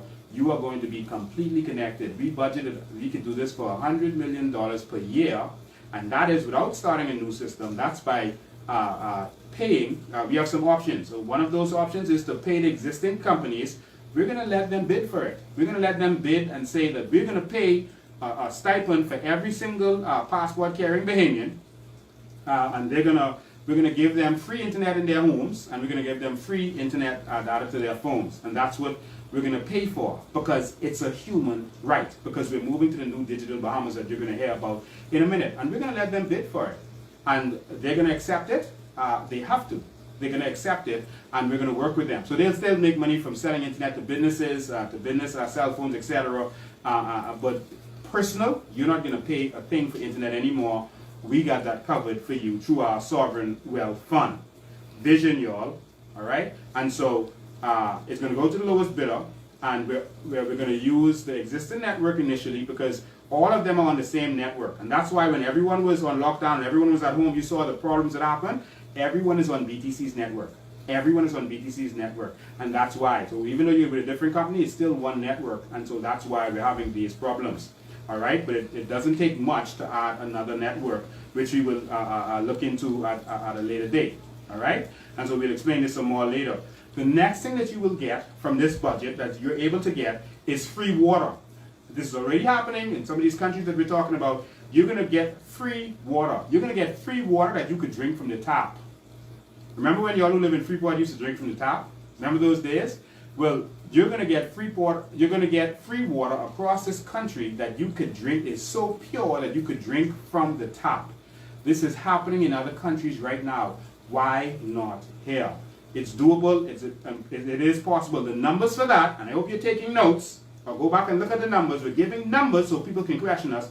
The numbers for that is $70 million. $70 million that we budgeted to be able to cover water in our entire system.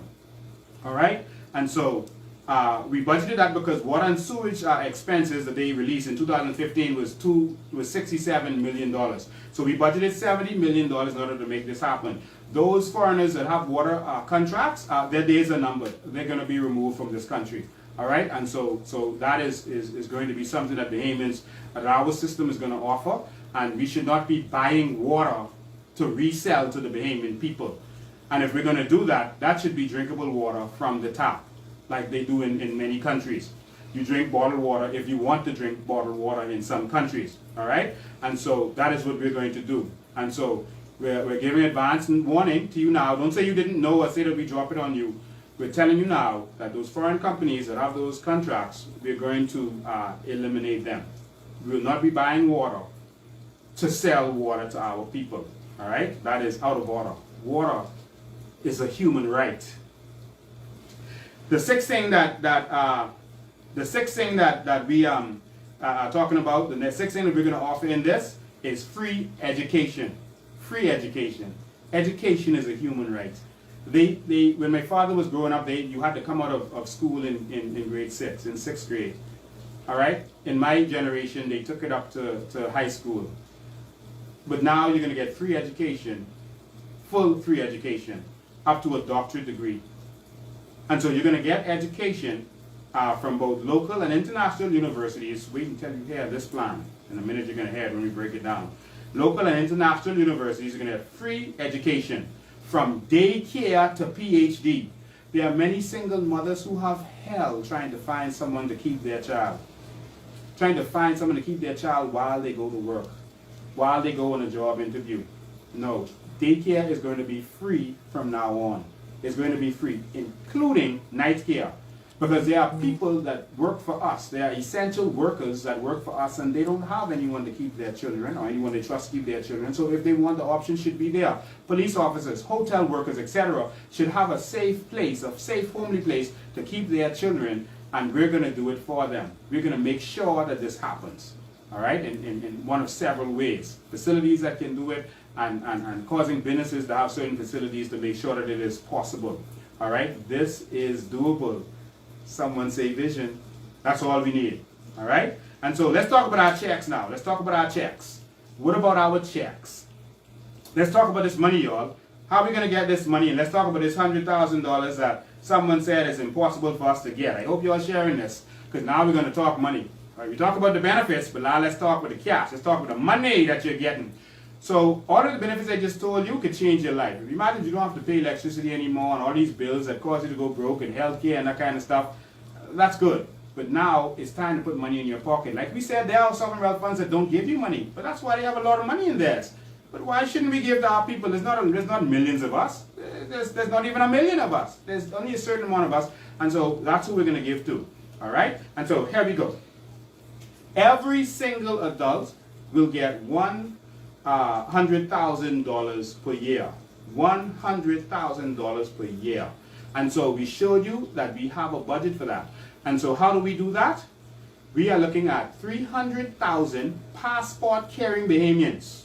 You must have a passport. We can tell you the policies at the end of this. We can tell you the parameters. 300,000 passport carrying Bahamians is with adults that we estimate. All right, and we estimate 100,000 children. But 300,000 passport carrying Bahamians from the age of 21 and up, and we'll explain that to you. From the age of 21 and up, we have budgeted for. All right.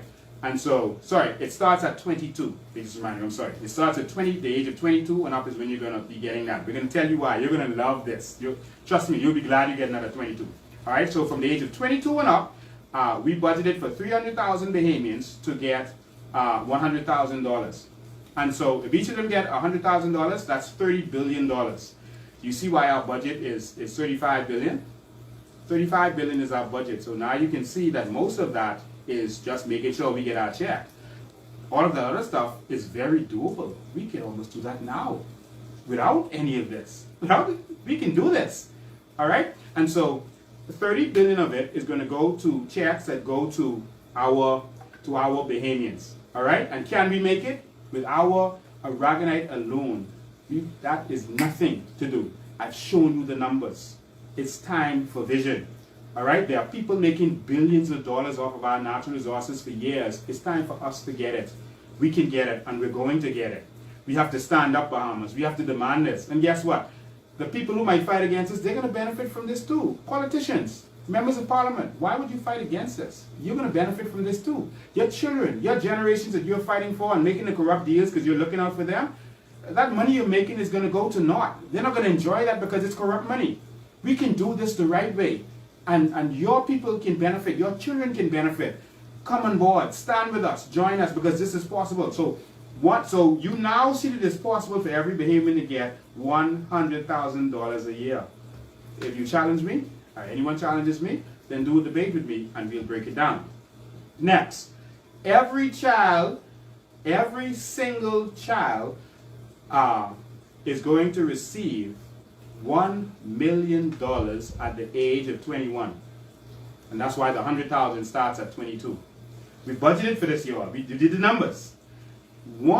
Every single child is going to receive $1 million at the age of 21. Jesus Lord, how is this possible? You all hear what I just said? I did not stammer. I'm serious with this. You all pay close attention. We did the numbers. This is doable right now. Or you can go back to shaking pom-poms and wearing your t-shirts in different colors, and they'll put $50 in that t-shirt, and you could take that $50 every 5 years and you're good to go. Or we can walk into the new Bahamas. Are you ready to walk into the new Bahamas? Because it's doable. We have the natural resources to do it. We've shown you the numbers. So at every child, when they are born, every child, we're going to open a bank account for them. This is how it's done. When your child is born, we're going to open a bank account for them. All right? And so what we're going to do is that every year from their born, from year one, we put in $20,000. Every year, we're going to put in $20,000 for them, and it's going to go into like an endowment fund that's going to be traded and get interest. It's going to be traded, and you're going to get interest on the trade. All right? And so if we get gains of 10%, which is what we're aiming for, 10%, gains of 10%, by the time as they reach the age of 21 years old, they are going to get $1 million. The majority of that is going to be from the interest of the money that is traded, just like what Norway and these other countries do. Let me tell you break it down for you some more how it works. Let me tell you some rules first. So we're going to put $20,000. So after 21 years, that's going to be worth $420,000. But the interest that they make on it, see, you're struggling to pay interest to the bank on your bank account. Now you're going to be getting interest from your bond. The borrower is slave to the lender, but now we're going to be the ones getting the interest from we're born because of our birthright. And so the rest of it is interest. I'm going to break it down for you in a minute. And so in order to get these funds, it's $1 million. I'll break it down a little bit more in a second. In order to get these funds, there are some courses you must pass in school. You're not just going to give a 21-year-old $1 million unless they qualify. All right? And so there's going to be some courses that are now going to be offered in school. All right? The courses are as follows. You're going to have to pass a business course in school. We're going to teach business in schools. Why don't they teach business in school? We're going to have to pass a trading course to learn about trading and stocks, etc. And you're going to have to pass a financial management, a money management course in school. All right? You're going to have to pass these three things. This is going to be offered in school now. I don't understand why they don't teach us. They teach you about all these other things that you may never use in real life. But if you want to be a doctor and you open your office, that's business. If you want to be a lawyer and you open off, that's business. If you want to learn to sew, that's business. If you want to have your sewing business. Anything you do, business is the most important thing that you can learn. And so we're going to teach our young people business from there in school. This is a must pass like English and maths. That's what this is. It's an important part of it, and it's a must pass. And so if you want to get this jump start, which is $1 million when you reach 21, you're going to have to pass this. Now, you have until, so it's a mandatory course in school, you have until the age of 21 to pass this. So you can take it out of school also. You can do the course out of school and you can pass it. And every single Bahamian, when you reach the age of 21, adulthood, real adulthood, you become a millionaire. We can do this for our children. We can do this for our future generations. We can do this for our now generation. All right? Now, in addition to having to pass this course, having to pass this course, every young person must graduate from school with a bachelor's degree. Your education will be free. But we want an educated Bahamas. We're not going to put $1 million in your hand. You must go to school, which will be free, up to PhD. Anywhere you want to go to school in the world, it will be free, up to a PhD. But you must graduate with at least a bachelor's degree. So that when you become 21, you graduate at 17, you got your 4 years to get your bachelor's degree. So you have to pass those courses, the school course, level courses, and you must get your bachelor's degree. All right? And and once you get that, you qualify to get your $1 million. We want an educated Bahamas. We want the next Bahamas. Barbados invested in education. They made education free for their people. And now you see what is happening. Our banks are going there because it's so easy to find educated persons in Barbados, so it's easy to hire people. I opened business in Barbados when I was young, in my early 20s. I opened a business in Barbados, and everyone was educated. Everyone had degrees. It was hard to choose because everyone was so educated, because that is what they did. Ireland did the same thing. Now companies like Google and all these other companies are moving there because they can find educated people easily. Now the same thing will happen here because we have a race of educated people, and now we have a group of people that will be able to not only have the wealth, but be educated to use the wealth. This can be done.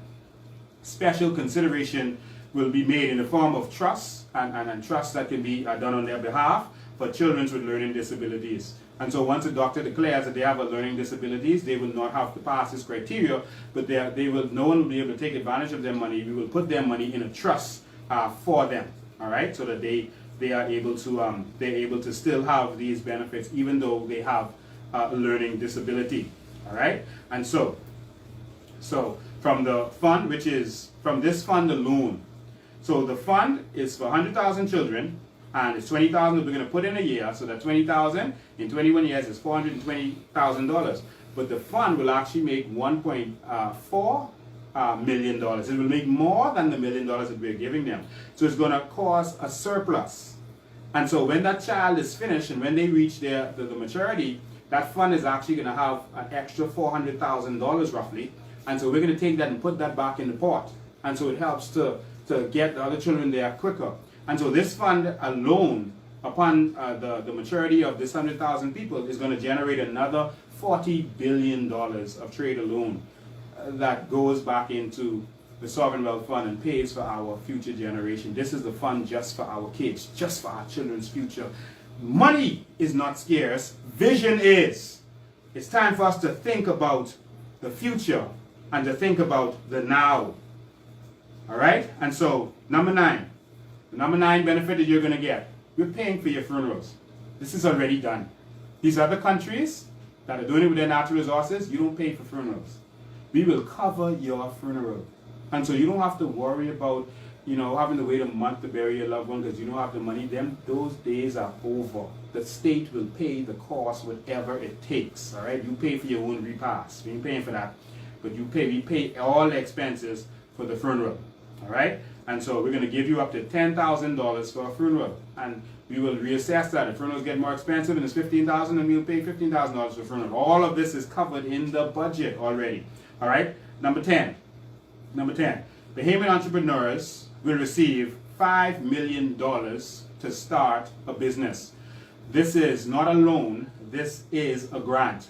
Bahamian entrepreneurs, if you have a business and a business plan, we will give you on top of that $5 million to start a business. This $5,000 thing that I see them doing, that is not reasonable. That's just to say that they're giving you something, but you're not able to compete with the real people who have the money. So it's just some milk money that they're giving you to say that they're doing something. They're saying, oh, we're going to give $50 million a year. And that's $5,000 a person. Like, seriously? To open a business? Was that first, last, and security for the rent? No, we're going to help you open a real business. Why? Because the state is not going to cost us anything to do it because we're going to get it back in taxes. That's why the government justifies giving money to the hotels. They give them concessions because as far as they're concerned, they're going to make it back in taxes. So do you know that they pay these hotels $8 million a year just for advertising costs? Just for advertisement? Those ads that you see of Atlantis on CNN, the government pays for that. $8 million a year. They're giving our money. They are giving benefits to foreigners instead of giving it to us. We have the money, and so because they gave it to one company, they have to give it to the other, so they have to give it to the Bahama too. Do you see what's going on? The benefits are there even right now, even before we're benefiting from natural resources, but it's just not benefiting us. This can happen, y'all. It's time for the new Bahamas. I hope y'all ready for this. You got to fight for this. You got to fight with me on this. If you want this, I cannot do this alone. We cannot do this alone. Every Bahamian has to stand up. Yes, that is what they're doing.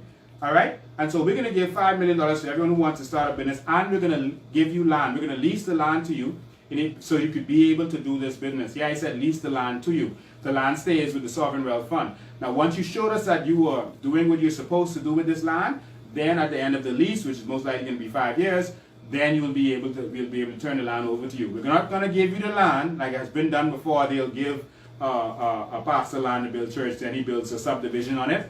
That is wrong. On our crown land. All right? So that is not going to happen going forward. So we lease it to you first, give you the money to do your business, so you don't have to go to the bank to get a loan. And and of course, we will give you the land after the end of the lease once you've shown that you've done what you've promised to do. All right? The next benefit that you have is that we're going to be building smart communities. You're going to hear a little bit about this in a minute. We're going to be building smart communities. That's going to blow your mind. And every single Bahamian will be paid $2,000 per month just for living in these smart homes. We're going to explain that to you in a minute. So just for living in these homes, just for living there, instead of you paying a rent, you're going to be paid to live in these homes. This is happening around the world right now. Similar stuff in Dubai, they have what they call a green city. You're looking at it right now, where they give you amenities just for living in these homes. You don't pay for certain things. They even give you money to buy an electric car. They give you money to buy an electric car. They give you these things. All right? There's a reason that they can do this. And so you're gonna understand this in a minute. So just wait for me and we're gonna show you. It's time for the new Bahamas. Someone say vision. If you believe in this, just type vision. Type vision in there. Vision. All right? And so everything that I'm saying to you is already being done. Everything. But they didn't want you to know this. They didn't want you to know how you could benefit from what belongs to you. They wanted you to think that you must be poor so you could depend on them every 5 years. It's time for the new Bahamas. Vision 2025. Vision 2025. All right? So, what we are instituting is the green economy. This is the new green economy. This is something different. This is something new. We are shifting our focus and we are developing a green economy that we can benefit from. We are one of the countries that's going to be most affected by global warming. And so our water levels are going to rise. And so we need a green economy. The green economy is going to be based on aragonite. So we already talked about how much money we can make mining aragonite. And that's from mining it and selling it. But did you know that we can make some other money from that same aragonite without even selling the aragonite?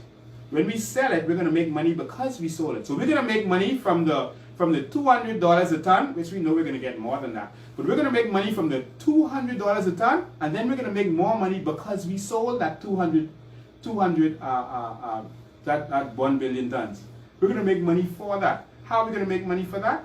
We're going to make money from the sale of the carbon credits. Because aragonite is renewable, anything you do that's renewable, I'm going to explain carbon credits in a minute, but anything that you do that is renewable, you make money for, you get carbon credits for, that you can sell. I'll explain it in a minute. This is going to blow your mind. So we're going to make money twice from selling the aragonites, y'all. Twice. One signature, and this is done. Twice. Money isn't scarce. Vision is. Here we go. So we're going to, of course, our aragonite now, sand is important. And so we're going to use satellite monitoring and other security means. We're going to ramp up our security with our defense force, etc., because we have to defend our sand and aragonite. We have to use satellite means and other defense force. We got the money now.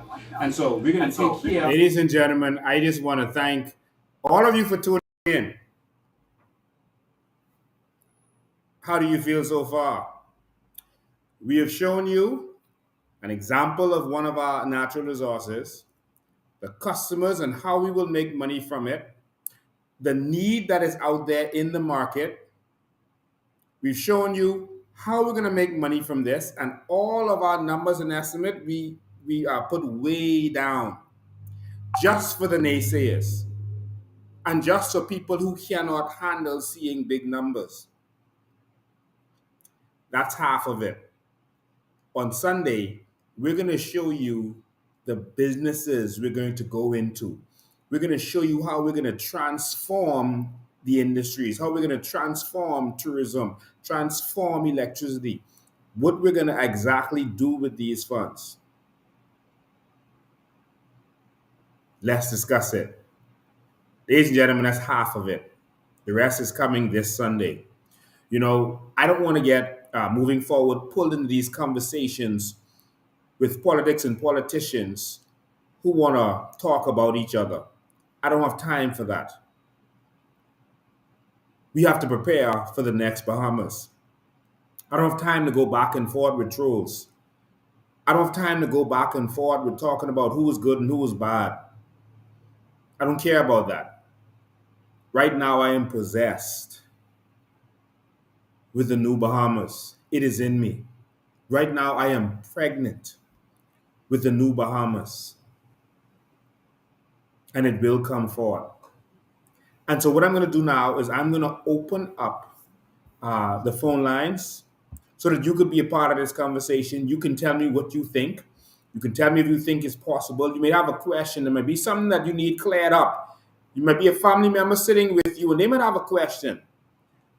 We're here to answer those questions. As you can see, this is in me. This is not something I have to read. It's not something I have to study. I'm not watching a teleprompter and leaning side to side and speaking very slowly as I try to get this out.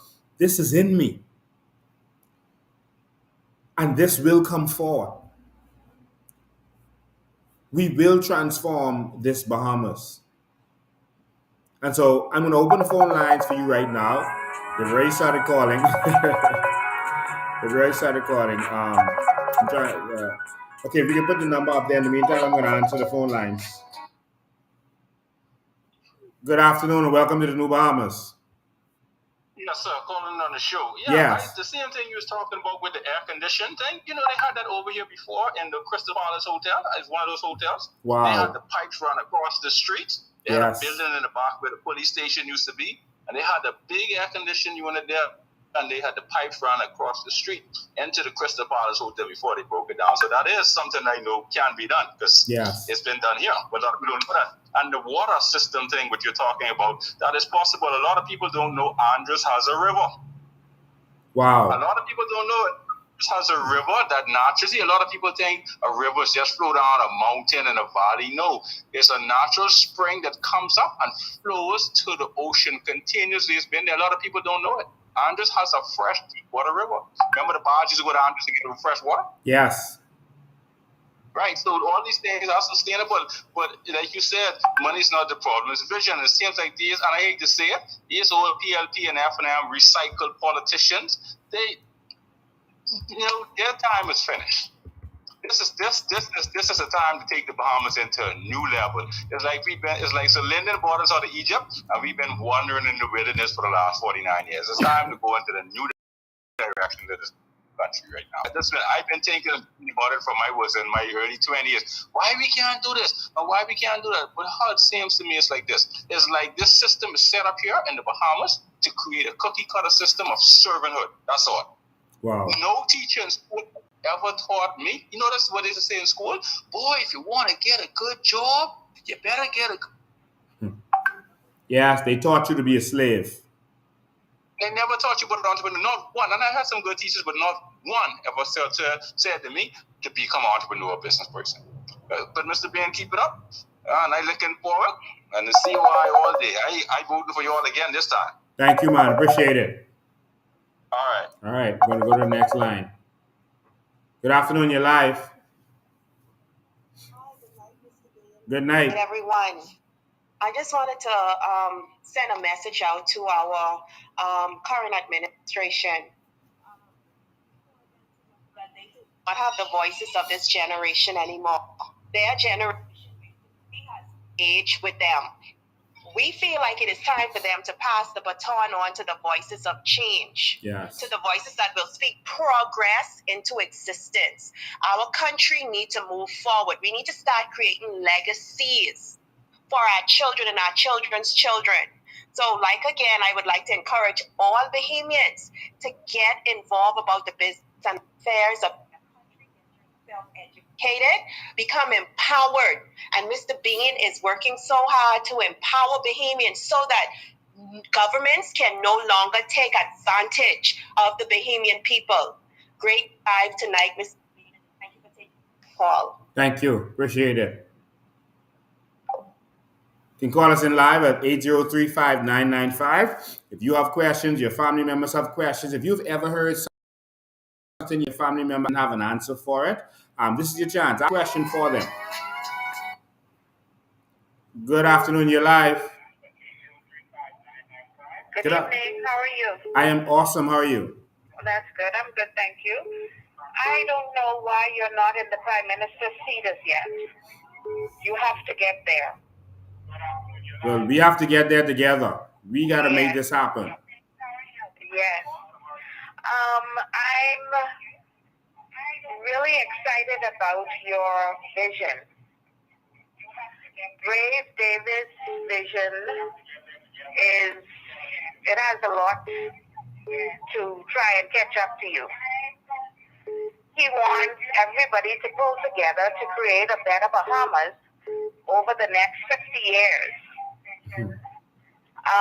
That is long. I'm not sure what he wants to do within 50 years. His top 5 priorities are education. Mm-hmm. We have a D average. So I'm afraid to see what that's about.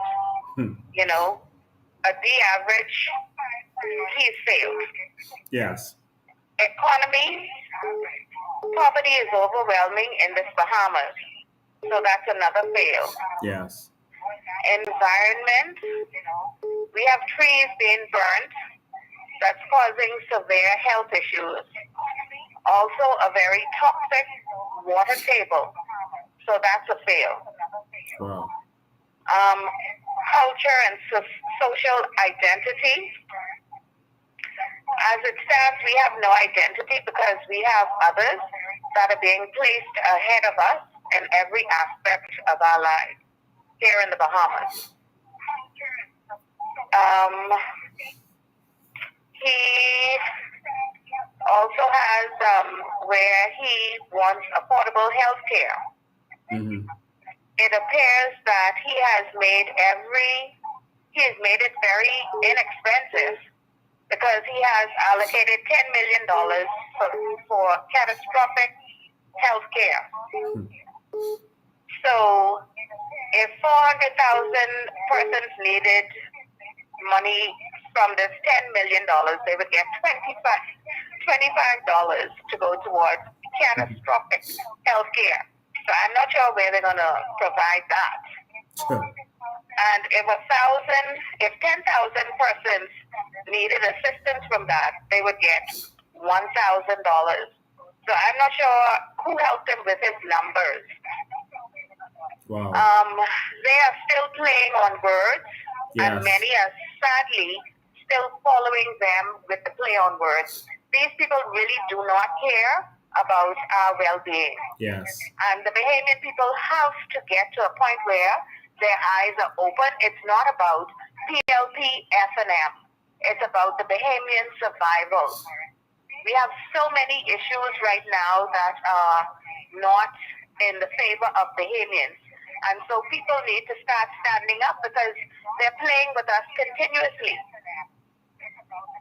Wow. Wow. So that's my 5 cents. Thank you for your call. We really appreciate it. Alrighty, you take care. All right, you too. 803-5995 is the number. 803-5995 is the phone number you can call in live now. 803-5995. So listen, as I said during that presentation, vision isn't scarce, money is. We don't lack money, we lack vision. It's a problem. Good afternoon, you're live. How you doing, sir? I'm awesome. How you doing? How you doing, Mr. Ben? Awesome, man. This is Mr. Angel, independent candidate for guidance. Hey, Mr. Angel. Good to hear from you. Listen, I want to say sorry. I want to see how we can formulate, like I tell a lot of your supporters who I speak with on a daily basis. And I must say thank you to your supporters who continue to support my fencing business. I do own a chain link fencing business. I did some work for your kingdom. Like I said, your supporters are much in support of Bahamian success and knowing what we have. Yes. But as a young man, 40, I must also be aware of our influences on the youths. Yes. And what we do, sometimes if it doesn't line up with what we say, what we do has a great impact on what our youths tend to do at the end of the day. I said to your supporters that for me, it's more logical for me to stand with Mr. Bain in front of the PM office and to give Mr. PM an ultimatum, either give the people access to Crown land or we have them removed from office and have you put in office so we can access the Crown land. Is that your mandate? And I believe that is what you're pushing for Bahamians to access the Crown land. As I said to your supporters, the way forward as it is currently, I am not in support because I am a family man. I run a self-employed business and I have 3 children and a wife. Mm-hmm. Even though I may, as radical as I may appear to be in the public eye, I am a man of sense and of God-fearing nature. Mm-hmm. And so even though the Haitians, which I do not agree with, and I continue to cry and say to my Haitian people to go back and help Haiti. And if they want land to do it just like the Bahamians do it, advocate with us, ensure that we get put his ass first, and we'll make sure that there's enough for everyone to get at the end of the day. But the Bahamians has to eat first.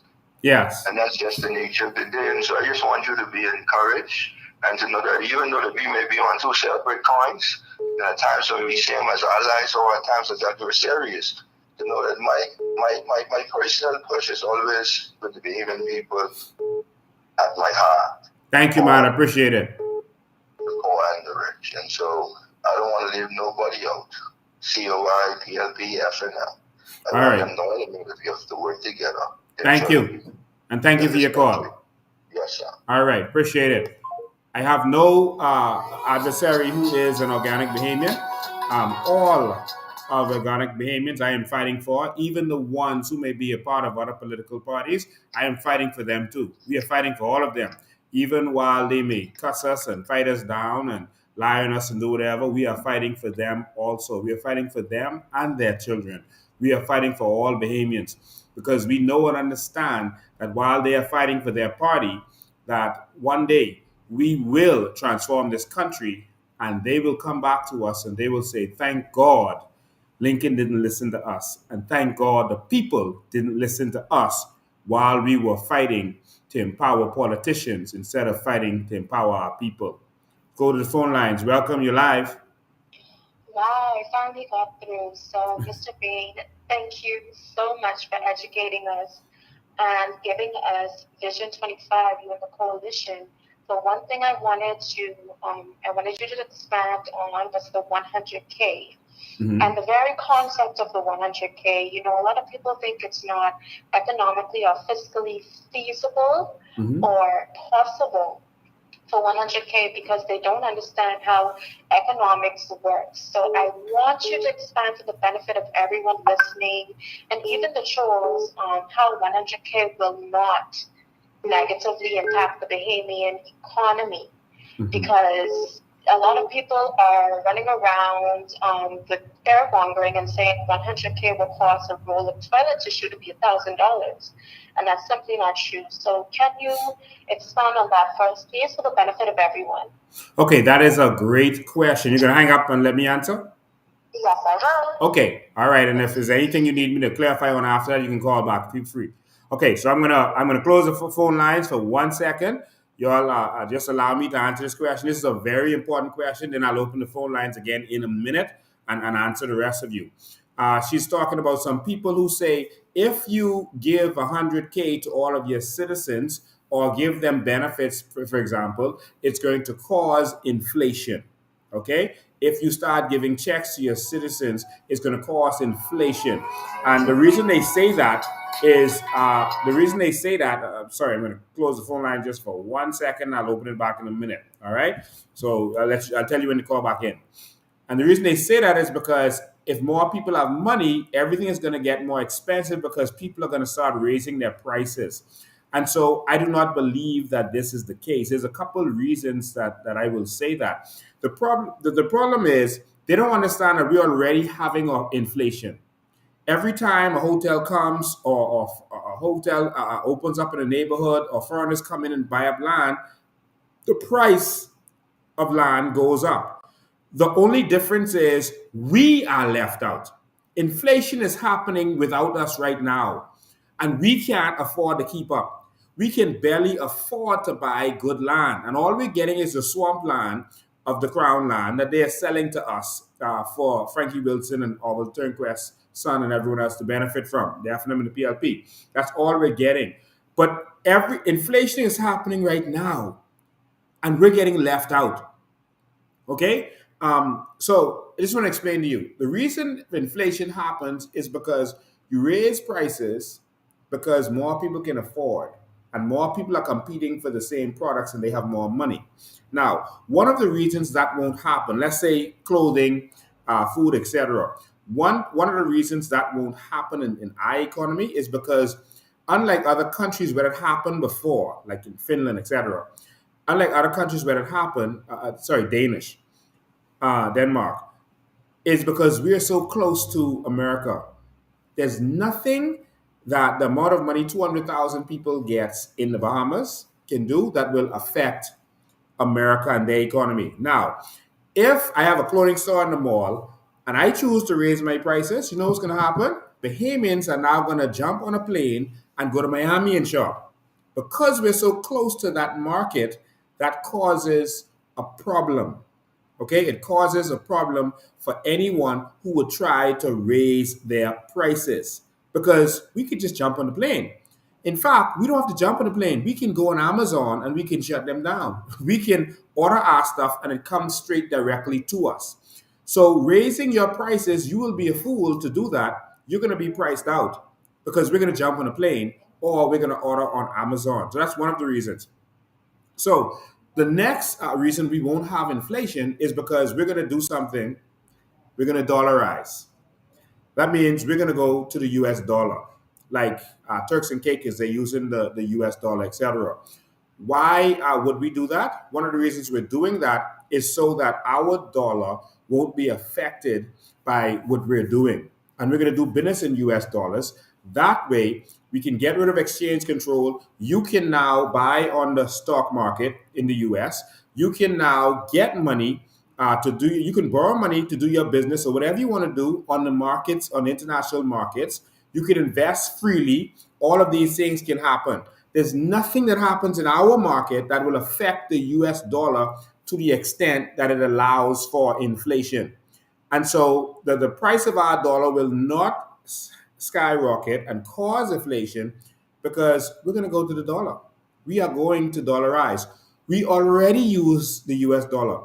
Unlike these countries that had these problems of inflation of their dollar because they did it, we already carry US dollars in our pockets and it's already 1-to-1. And so, what's the point of having both? Now, I know this sounds scary to some people, but we already use US dollars. And in fact, when we want to go to Miami, we change our money. Right now, if you check anyone's pocket, you probably have US dollars and Bahamian dollars interchangeably. And so by dollarizing, we don't have to worry about that problem. Now, I've already consulted with several economists on this, and they agree that if you dollarize, none of that will be a problem. Now, the next part is, and this is a good question. Thank you so much. Countries like Dubai, Qatar, and United Arab Emirates, etc., they didn't have these same problems that we are having. All right. Now, in Dubai, United Arab Emirates, their GDP is over 500 billion. They only have one natural resource.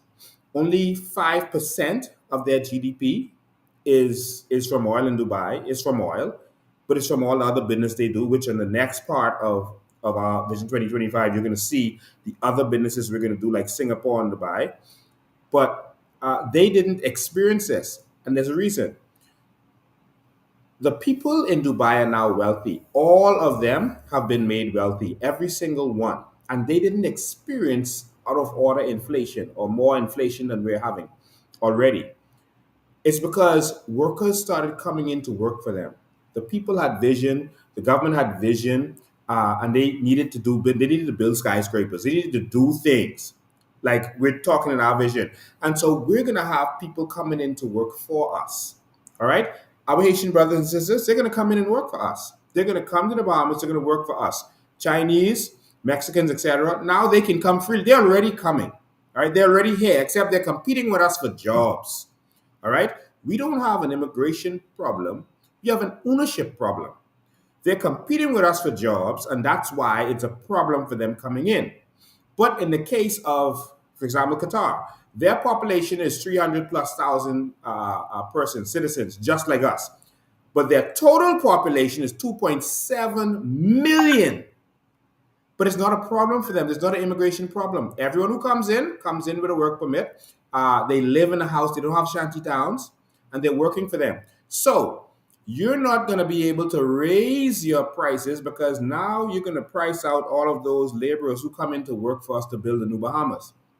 And so because you increase your population with Filipinos, Chinese, etc., your population has been increased of people who come to work for us Bahamians. Now you won't have the effect of inflation. Okay, we've thought this all the way through. And so these are some of the areas. It's not complete, But these are some of the main things that will prevent inflation, like these people are worrying about, thinking it's going to destroy our economy. When we come, we're going to come with vision right away. Like Saul Kirshner came, he came to build a hotel, and he came right away.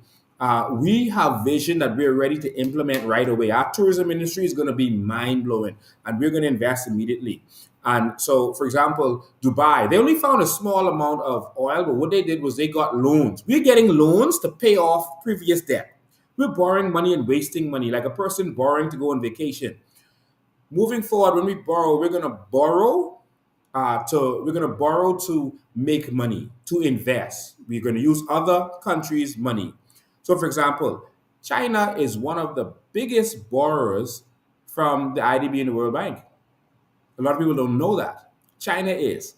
All right? That's because they can get low interest to almost no interest loans, and sometimes no interest loans, from these institutions because one, they got good credit, and two, because the money is available. Why should they spend their own money? So they can borrow $500 million. I'm just calling numbers, not real numbers.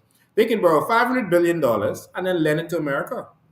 They can borrow $30 billion and then, they can borrow $30 million and then build us a stadium. Hey, you want a stadium? Yeah.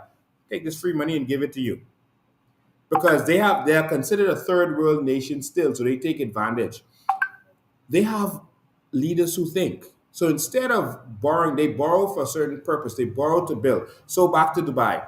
Dubai borrowed on the value of their newfound natural resource, the oil, to start building their tourism industry and their real estate empire. They borrowed on the value of it and were able to pay it back. You understand?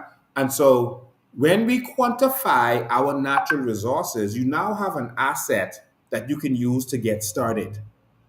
So you can jumpstart what you're doing by saying, okay, we have determined that we have this amount of limestone, this amount of aragonite, or we're signing on the carbon credits and we're gonna get this amount of billions of dollars right away. This is the amount of our carbon credits, and we are going to monetize it on the market, and we're going to start doing other things that we can make money from. Like Singapore, they have no natural resources, but their GDP is mind-boggling with no natural resources. So these are some things you want to do. So I just wanted to answer that question about the $100,000 and how we're going to cover that. So we've thought this all the way through. All right. And so we won't have the problem that Denmark and other countries had when they started making a lot of money all of a sudden, and it caused their dollar to be inflated, and it caused the markets to have real super inflation. All right. So we won't have those problems. So I'm going to open the phone lines again. Thank you for that. Thank you for that amazing question. And it's something I was going to cover on the next live on Sunday when we talk about some of the businesses we're going into and why we're going to invest in Bahamian businesses and how it won't affect us in terms of inflation, etc. All right.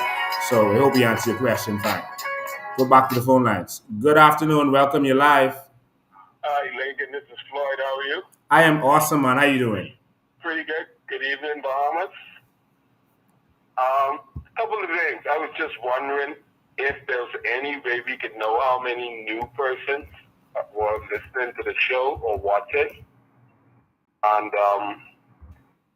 how we could how to break new ground as to get the message out to the new crowd, because we have our crowd with us. We need to really evangelize, like you say, and get people aware of what's available. Yes. Now, is there any way we could monitor that? Yes, we can see numbers everywhere. We can see numbers on all the different platforms that we're on. Like right now, you have thousands of people watching at one time. If you calculate all, we have a special software that I'm looking at right now, and we can see that on all the different software that we're on around the world, we have thousands of people watching right now. So you may see 300 plus on my page. You may see another number on another page, another number on another page, another number on YouTube, etc. But when you add all of them together, we can see all of the demographics, etc. We can see if there's men or women watching, all of these we can see on the software. We can see age ranges. So all of this, this is a good part about working on the internet, is that you can see analytics. Now on the radio, you don't know how much people are watching, so you may think, oh, people are listening to this show or that show. But the fact of the matter is, you don't know. You can't tell. But with this, we can tell. Now, the best way to get the word out, we have to get the word out as individuals. This is a movement. All right. So it's not just our leaders' responsibility to get the word out. You have to get the word out. Just like if you're in the lodge, you get the word out, you go and recruit your people. If you're in a church, you go then you invite people to church. If you believe in this, that is why we have this regularly during the week. You can bring your people, you can bring them to watch it, you can bring them to get their education, some things you might not be able to understand. We take questions twice a week, every single week. And that is what we do and we'll continue to do. Now we're going to start having town hall meetings once a month. We're going to have a town hall meeting. All right. And so we're going to be inviting people to come out once a month to be a part of our town hall, to ask questions. Bring your family, bring them out, ask the tough questions. I don't run from questions. We're always ready for that. All right. So that, I hope that covers you. Okay. Couple of things. The Vision 2025. Vision is supposed to create a movement. Yes. Movement is supposed to create opportunity. Opportunity is supposed to create industry. But in order to have opportunity, we must have education. Yes. We must have, okay, take for instance like around the high schools. With that vision plan, I was talking to, I think it was Bernie or someone I was talking to. If we were to put up like a vision digital display with all the list of new careers that are going to come up in this new Bahamas, we're talking about a D grade. We could transfer, we could change the mindset of kids if they could actually see it. Like R. Kelly says, if I could see it, and I believe I could be it. Yes. If we have a list of the industries, we have the list of the different career opportunities within those industries. We can go from a D average to an A overnight. Because I talk with kids every day, and they're just brilliant, but they're not motivated in this whole neo-colonialism curriculum that they have been doing. Yes. There's nothing tangible that they could visualize, that they can become. So yes. we can keep our kids motivated through the Vision 2025. Then we have the movement. We have the industry. Then we have the educational process. Then we have the employment opportunity if they want to go in that lane, if they want to be employees, or if they want to be empowered to be involved in ownership. I think that's the main frame of the whole general dynamics of coalition of independence. Because you talk about independence, you have to be involved in ownership. Yeah, we're dealing with ownership. In certain countries around the world, you can't campaign on jobs. Like this ridiculousness that they do with how much jobs they're going to provide, et cetera, it's absolute nonsense. You go to Singapore, and if you dare talk about jobs in your campaign, they're going to run you out of town. You know, when notice the Chinese, when they come here, they don't come here looking for jobs. They come here looking, even if they start small, looking for something that they can get into and make their own money. They're not looking to be hired by you. They're coming to make their money. You can't go in Dubai and Qatar campaigning on jobs. They'll run you out of town. But because they want us to be slaves, that is why we're in the state that we're in. Our campaign is not about jobs. It's not about what industry you can work in. It's about what industry that you can create. Because more people are what they noticed in Norway and other countries, Qatar, etc., was that when people got the 100,000, well, they didn't get 100,000. When they got their benefits, they thought that people would become lazy.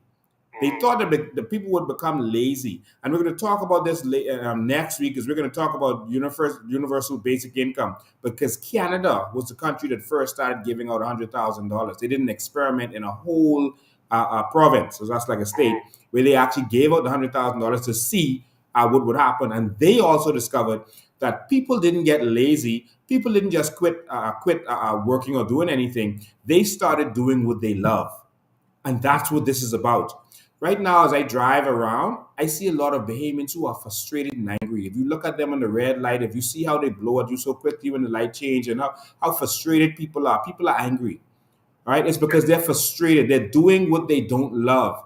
They're frustrated. They can't make it, no matter how hard they try. They can't. They gotta watch their child. Sometimes not have lunch money. They can't go certain places, no matter how hard they try. And people are frustrated. But in those countries, if you go and look at Norway, in the middle of the day, the parks are full.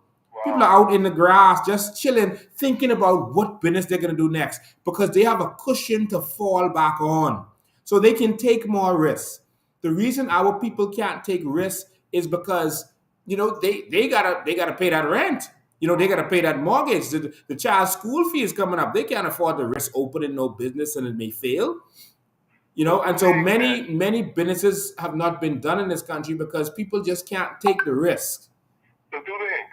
One, I pledge. This is the ministerial oath of office. I pledge my allegiance not to the Commonwealth. So let's leave that there. Then two, they actually violate the preamble of the Constitution. Because what you're doing, you're frustrating people by depriving them of, one, their natural resources, two, the sovereign fund that we have available, three, information. We need information so we could be informed citizens or voters. Yes. Because you keep the guy ignorant, like you said, you keep them dependent on the system that wants them to come and beg. So it really breeds and it spawns on and it goes perpetually, and you get nowhere as a nation. Yes. Yes, me? All right. Thank you for your call, man. We appreciate it. Okay. All right. 803-5995 is the number. 803-5995. We can do another 7 minutes. We can take a couple more calls. 803-5995. All we need is a different kind of thinking in our country. Next week, on Sunday, not next week, but on Sunday, we're going to show you the vision. I just want to say while we're here, I am going to the House of Assembly tomorrow. And anyone who wants to come, you can come and join. All right, I'm not calling for a protest. I'm going to sit in those halls. And if they dare bring any citizenship bill, there's going to be a problem. All right, politically. All right, we're going to go in that halls. And we're going to start attending the House of Assembly. But tomorrow we're going to go there to let them know that, listen, we are here and we are coming for this. We're going to sit in their faces and let them know that we're coming for this. And so join us. We're going to go there. And if they bring any bill to open up our borders, to change our citizenship laws, even though we voted no, we're going to stand up. Go back to the phone lines. Good afternoon, you're live. Good night, how you doing? Good night. All right, I'm calling to talk about us becoming a republic and stepping away from the monarch. Mm-hmm. I wanted to know what would be done or how would we go about that. Okay, no problem. You can hang up and I'll answer your question, all right? All right. So he's talking about becoming a republic. We want to become a republic, but we definitely do not want Philip Brave Davis and these merry men to be the persons to do it. And so, because they're going to do the wrong republic and they're going to have the same system that's going to keep the slavery. We don't want the form of republic that Barbados has. We don't want that. We don't want the form of republic that Trinidad or any of these countries have. We want a republic that's more like the one that America has. Not that they're perfect, but we want one that's more like theirs with a few tweaks, all right, to suit us. But we want a republic that's more like that, all right? Sorry, I'll get back to the phone in a minute. I just got to answer this question first, all right? So we want a president and a vice president. We don't want a president and a prime minister. We want a president and a vice president, and we want a system more like America's system. We want to vote for our public officers. That is what we want to do. We want to vote for all of our public officers. So our judges, etc., we want to vote for them. All right? We want to vote for our judges so that we don't want judges just appointed by the prime minister so that now you can see these, you have to be afraid of the judgments. They can, if they don't like you, they can do a judgment against you as they want. And there are people who are saying that that has been their experience. You see right now, in the Adrian Gibson case, his attorney, King's counsel, is saying that I don't want this particular judge because he says this judge is connected to the PLP, is what he is saying, and he is afraid that she's not going to have the result, well, not gonna give a fair give him a fair trial, and that's his concern, and there may be many people with that concern. So we want to vote for our judges. We want to vote for our chiefs of police, because every island state is going to have their own chief of police, and then there's going to be one general chief over all of them in the capital. We want to vote for our chiefs of police. Okay, we did a plan called Plan for Good Governance. Is on our COI website, and we're going to play that one day, and we're going to discuss it also. And it shows how we want to do something different, but we want a different form of republic. And so the first thing we're going to have to do to get this republic is we're going to have to go to a referendum. And so we're going to go to a referendum and let the people say we want to go to a republic, and this is the kind of republic that we want. It's not very difficult. It's not hard at all. And so we just got to stand up on our own 2 feet. The problem is all of our leaders grew up under the Queen, so they just had some affinity.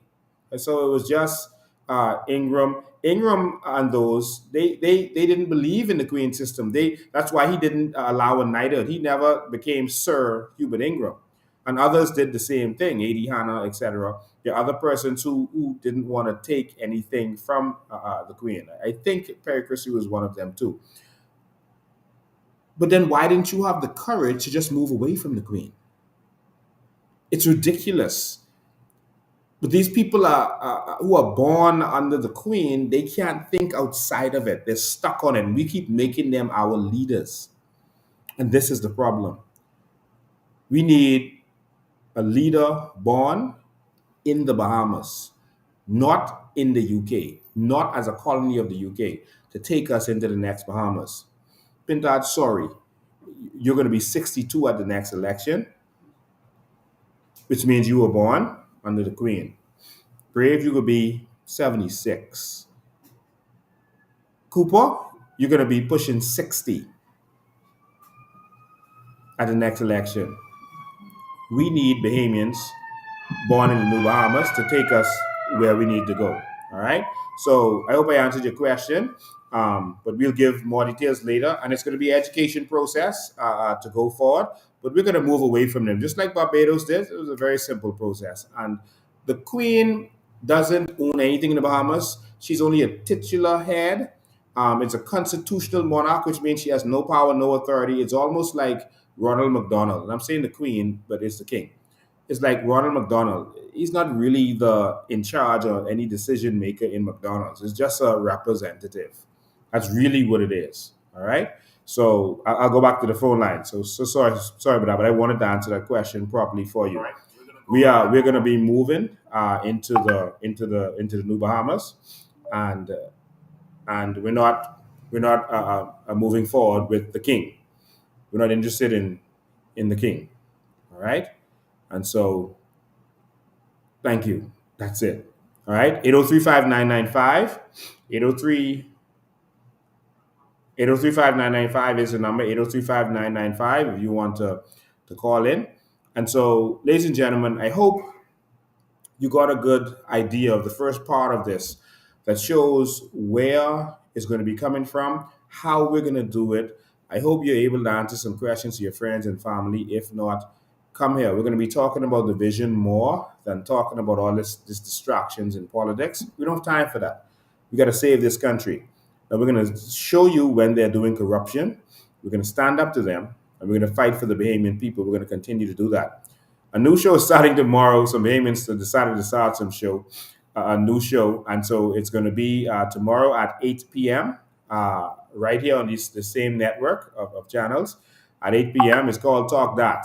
All right. So it's called Talk That, and it's going to be right here tomorrow at 8 p.m. And so it's going to be very interesting. So make sure you are here for it. And so it's a panel, kind of like The View. It's like a mixture between The View and maybe The Daily Show. All right, so it's going to be right here on this network. Make sure you are here to watch that. Some politicians might get cussed out. Um, so I tell you now. Let me go to phone lines one more time. Good afternoon. Welcome. You're live. Good afternoon. Good afternoon. Yeah, I got a question I want to ask. If we get this $100,000, what you saying what we could get, could we invest that back into the Bahamas? Anything with like if you're dealing with the sand or the rock or anything like that? Well, let me tell you, that $100,000 is separate than any investment that we need to make. All right, that $100,000 is your money, and what that is not that's not you begging for anything. That is your entitlement. Because we are going to be investing in our natural resources, we're going to form a sovereign wealth fund. All right, and I'm drafting a bill right now to amend our present sovereign wealth fund that they have not even enacted to make sure Bahamians benefit from it. And so that money is your entitlement. So many people are thinking, oh, y'all want free things or whatever. That's not free things. If Brent Simonet Daddy, hold on. No, I don't mean you. I mean people are saying that, right? I don't mean you at all. People are saying people want free things. If Brent Simonet Daddy, I won't go there. If you die and you leave $100,000 on your bank account, and you got 2 children, and you have a house, and should anyone tell your children that they want free things if their daddy leave them something? They're entitled to that, right? That's theirs. Yeah. All right. And so one of your child might be a drunkard, but that's his money. That's his money to squander if he wants to squander it. And so, right. But what I'm saying is, I want to invest. Right. To the sand and rock. Yes, you see. All right, let me show you how it's done. So I heard some people saying that why don't private citizens go and invest in the natural resources, etc. Yes, you can do that, and you're free to do that. All right. But what happens is if we do it collectively as a people, there's more benefits to that. So, for example, Norway, they found oil in Norway. Right, which saved them because they were right on the verge of bankruptcy. You don't then go and tell the individual citizens who have been suffering for all these years, who barely have any money to do anything until now. You don't tell them, oh, you all go invest yourself in oil. No, the state forms an entity, just like Dubai did. Dubai formed an entity called Nakheel, all right, and the citizens are invested in that. They get a piece of that pie, all right. So in Norway, they did the same thing, and the Sovereign Wealth Fund owns it, and the Sovereign Wealth Fund is owned by the people. All right, and so when this entity, and it's owned by the people, but it's not run by the government, because you don't want governments running businesses. They form a separate kind of company that will run the business, and then everyone gets their dividends from it. So in Dubai, they did the same thing when they formed Nakheel. And these persons are able to benefit, but it's owned by the government, but run privately, just like their sovereign wealth fund is. Okay? And so what you can do to make it easier is you can buy shares in it. All right? And so basically that's what I was meaning. Right. I just wanted to get to it to make sure everyone listening can understand also. The best way to make money, in fact, you're not making money until you're making money in your sleep. And so the government will form entities that persons will be able to own, have a piece of the pie in automatically because they're Bahamian, and they can buy extra shares in it. All right? And they will get based on what they will put in. So if you want to invest half of your $100,000 in one of the businesses that we're doing, you're free to do so. If you want to invest all of your money, you're free to do so. But yes, you'll be able to buy back in. But we will jumpstart this process. This is not socialism or communism. We are going to encourage Bahamians to go into many different businesses. You go and do as much business as you want. It's capitalism, all right? And the government is going to keep their hands out of your business, including the business that the government is running for the people. We're going to keep our hands out of that too. and let it be run privately. You understand? Right, I understand. But like I say, the money is what you reckon off.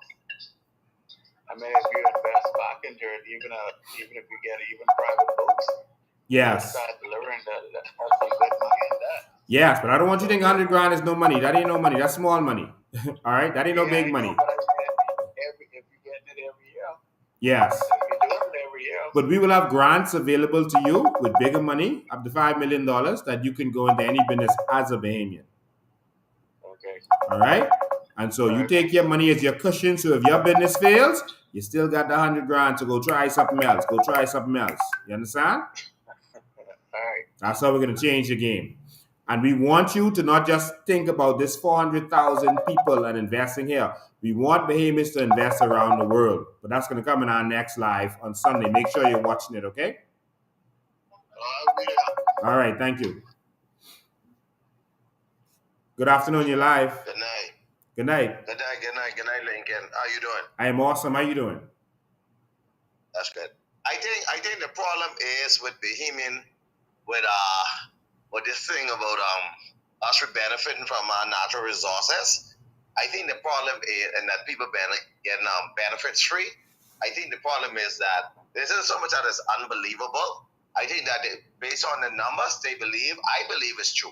Mm-hmm. But I think the problem that most Bahamians have with that is that most persons have contributed to society, working 20, 30, 40 years. They've been working hard, all these years contributing to society. And then Toby, who been knocking about all his life on the streets, now here comes now for you to benefit from their natural resources. And then Toby's benefit, who never really contributed to society, but by right, Toby is a Bahamian. By right, he's supposed to benefit because he is a Bahamian. I think that's the problem with most Bahamians somehow, that guess what? This person hasn't contributed at all to society, but now they benefiting now. And I've been slaving for almost 40, 30 years, and now these persons who ain't even contributed like that, now they're benefiting. But again, like you said, he's entitled or she's entitled, right? Because they are Bahamian by right. They're organic Bahamians, and by right, yes, they're supposed to benefit because they are Bahamians. Yes. Okay, I just wanted to say, I think that's the problem right there. It isn't that they don't believe in it. They don't feel that persons, those who never did nothing with their life, supposed to benefit. And Bahamians have that kind of mindset. So I guess you have to spoon feed them in doses about that. Yeah. Where they be educated about that, because that's the culture of our people. That's how we go. It's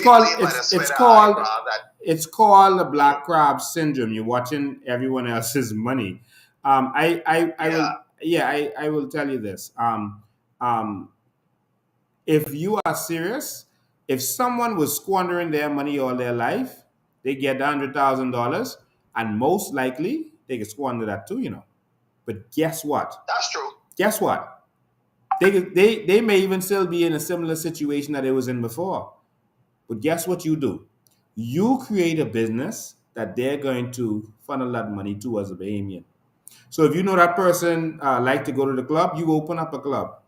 You know that person like to buy Fendi and Louis and Gucci, you open up a Fendi and Louis and Gucci for the persons who are going to squander. And so there will be persons who squander theirs. So like in the Arab states, in the Middle East, there are persons who squander theirs in Dubai. Some of them people, they balling, they buying Ferraris and they balling. All right, some. And then there are some who go into business, and they're the ones who we trying to get to come here right now to invest.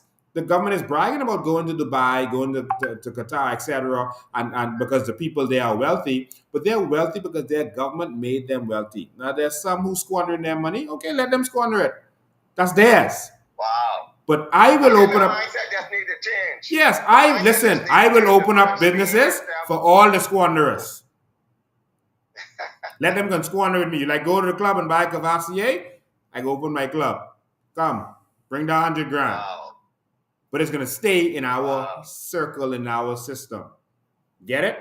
Yes. If you're a Bahamian, if you're an organic Bahamian, yes, you can get these benefits. Yes. You're qualified to get these benefits if you're organic Bahamian. I believe in it. I believe in it. But I'm just saying that mindset of some of Bahamian stuff, that like you say, They like to watch. They like to watch the money, and they feel like if you have not contribute, you shouldn't benefit. Yeah. And they've been, working hard, slaving all these Well, years. your parents and grandparents and great grands, they contributed, and they worked this ground by their blood, sweat, and tears. We deserve this. We inherited this nation. All right, the Finland generation, they worked hard so that we could get here. They started it. They brought us into the wilderness, but we got to take this over into the promised land, and that is what we're gonna do. Thank you for your call, man. All right, good night. Good night. All right, good night. I see someone else was trying to call in. I'll take one more call and then we wrap up. 803-5995. 803-5995 is the number. And so I'll tell you, the biggest reason that slavery lasted so long had nothing to do with the master. It was because the slaves wanted to continue in slavery for many different reasons.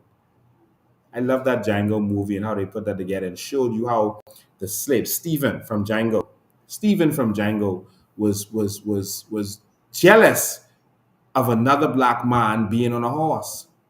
He should have been proud to see another black man on that horse and wearing shoes. He couldn't believe it. Go back to the phone lines. Good afternoon. You're my last caller for the night.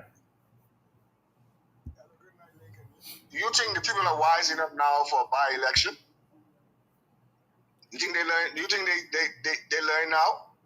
Well, a by-election is coming, but only for Long Island. There will be a by-election in Long Island. Based on what I'm seeing now, Adrian, it's going to be very difficult for him to win that, and all of the odds are stacked against him. So that's the only place we can have a by-election.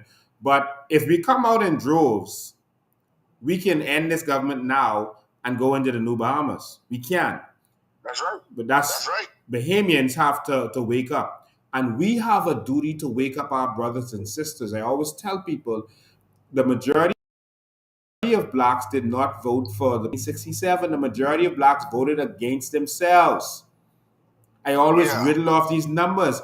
19,100 voted for the UBP. 18,100 voted for the PLP. 3,300 voted for the independents. 2,100 voted for Randall Folks. Listen, that means the vast majority of people didn't believe that we could even govern this country. Their thinking at the time was, black people can't govern this country.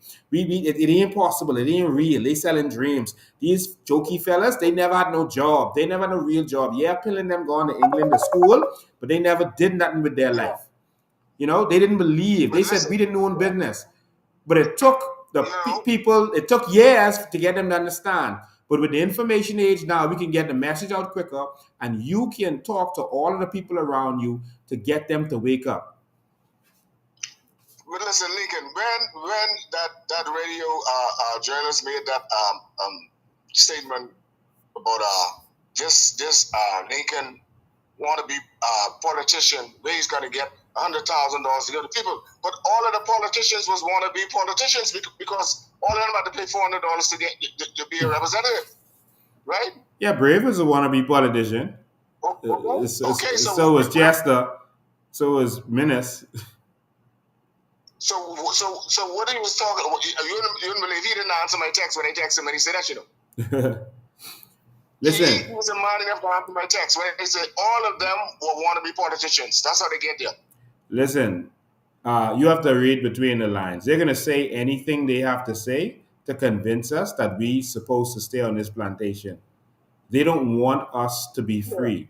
And so if I'm the one sending the message, I'm going to take the bullets. And I'm willing to take the bullets. I'm willing to be attacked, lied on. I'm willing to do whatever it takes. I'm willing to take the reputational damage because that's how they fight politics. You can make the history in the prime minister's seat, my boy. Don't. You know what I'm saying? There's no doubt about that. If they didn't listen to you when you said that voice, when you said if you vote for, you know what, what'll happen. Yeah. You know better now, right? Yeah. All right. Thank you for your call, man. All right. Good afternoon. You're live. Good afternoon, sir. How are you? I am awesome. How you doing? I'm good. I'm just on there listening. What I would like to say is a lot of things don't isn't natural. It's because the government made it that way. Mm-hmm. From depriving them from years and years of what belongs to them. Yes. And also of money. You know, Yeah. we think there's a money shortage. No. There's billions and trillions, quadrillions, and massive. It's not a shortage of money. And a change of perception, we probably get it soon. But we thank you for taking us through. That's it. All right. Thank you for your call, man. I appreciate it. So, ladies and gentlemen, we went on a journey tonight. We went on a journey from showing you what we have and just an example of it. So I don't want people to think that we only talk about sand and aragonite. It's just a good example because we have a natural resource that's very needed. They use it to build the world. All of the microchips is needed around the world. Your car, they can't make cars without it. They can't make phones without it. Glass. There's so many things that they use sand and aragonite to make. We have the building blocks of society. We have the building blocks of society. Even the future, everything is going into the clouds. The clouds are servers that are microchips that need our silica sand. We have the building blocks of society, the roads that they want to build. Whenever there's a downturn in the economy, governments start investing in infrastructure. And so Biden wants to do this $2 billion project. He needs our sand, our aragonite. The Belt and Road project going on in China right now, they need our sand and our aragonite. They're building roads. We just need leaders who can think. And so I want to encourage all of you to spread the message and to spread the word of a New Bahamas. This New Bahamas does not require the people with the master's degrees and the doctorate degrees. It requires people who are willing and ready to turn this country over to the Bahamian people, to wake up every day thinking of how they can benefit the Bahamian people. That's all we need. Because right now, and for the last 50 years, we have had politicians who wake up every day thinking about how they can do something for a foreigner so they can get paid under the table. And that's it. But something new is coming. The new Bahamians are rising. And you have to talk to your friends and family. It's going to take some time to talk to them. As you come here and get the information, you go back and you give them the information. You let them come and watch. You tell them stop wasting time with the PLP and FNM. Tell your children, just like the PLP and FNMs did, you tell them why they should vote COI. Not just because you're a COI. You tell them why they should vote for the New Bahamas. This for them, and this for you. New vision, new change. Tomorrow at 8 p.m., a new show it's called Talk That. It's going to be right here on this network. So tune in right at 8 p.m. Make sure you have your notification on. And also, phone still ringing. And also, tomorrow at 9:30 a.m., I'm going to the House of Assembly. All right, I'm going to the House of Assembly. So if you want to join me, you're free to do so. All right, let's go there. Let's show them we're serious and that we're going to be paying attention. All right, and so 9:30 a.m., that's where I'm going to be. So, ladies and gentlemen, it's time for a change. There's so much other things we need to talk about, but we're going to start letting other people talk about that stuff. Tomorrow at 8 p.m., they're going to talk about all that stuff. I'm disappointed at the Prime Minister saying that they're not going to touch the shanty towns, etc. You know, there's a lot of stuff that needs to be addressed. We're going to take more time out talking about this vision and how we can get into this New Bahamas and answering the questions of the Bahamian people. All right? So, ladies and gentlemen, I want to thank all of you for tuning in. I want to thank you. We are going to bring this change together. We are going to see this change together. The New Bahamas is upon us. And all it takes is for all of us to do our part. I hear people saying we need to take this to every island, et cetera, et cetera. It takes funding. We spend a lot of money doing what we do on a daily basis. We help a lot of people on a daily basis. Everything we do does not come on social media, and it's very expensive what we do. And so if you want to support us, go to our website, coalitionofindependence.com, and click on the donate button and donate. Or we also on our website and Facebook page, we have our hours up, our office hours. You can come to the office at any time and you can make a donation. All right. And so the office hours are up, close on Saturdays. I think it's 11 to 4 or 11 to 5, and you can look at it and see and get our office hours. You can get time to see me or you can call. All right. My number is open to everybody. All right. 803-5995. 803-5995. That is the numbers. So, ladies and gentlemen, thank you all for tuning in. And I got a little special song that I want to play for you as we leave. It's my special song. I love this song. This is a song that says that we're going to a whole new place. We're gonna see some change. I love this song, and I hope you love this song. I've had people calling me and asking me to send this song to them, but this has become my favorite song. It rings in my head all day as I think about this mission that we're on. Ladies and gentlemen, I'm going to be sitting here for the next 2 minutes and listening to this song with you. I want you to have this song in your heart and your soul. Look at the words of this song. It's real. And remember, change ain't coming, change is here.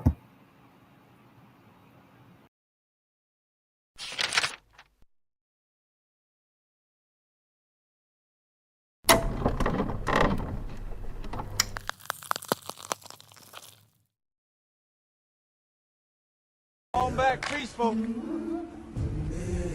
Whoa, easy now. I'm Africa. I've been walking with my face turned to the sun.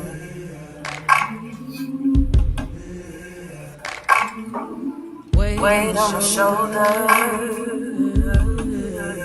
pulling in my gun.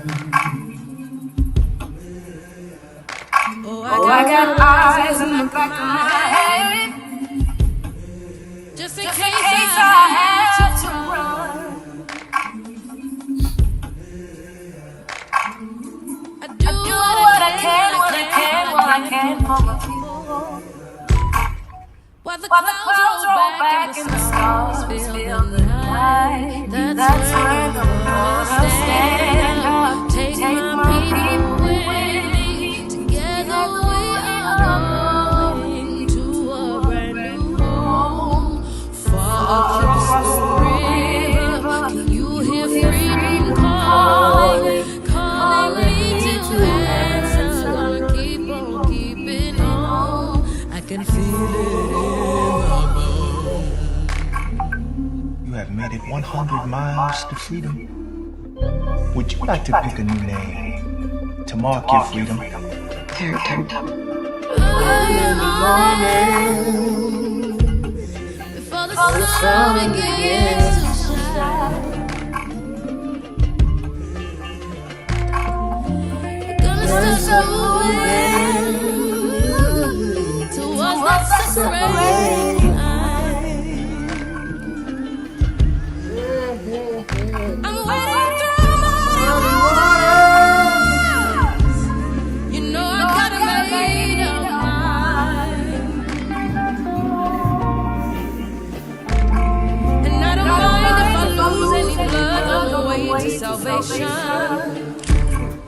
And I'll fight with the strength that I got until I die. So I'm gonna stand up, take my people with me. Together we are going to a brand new home, far across the river. You hear freedom calling, calling me to answer. Gonna keep on keeping on. Harriet, welcome to the Underground Railroad.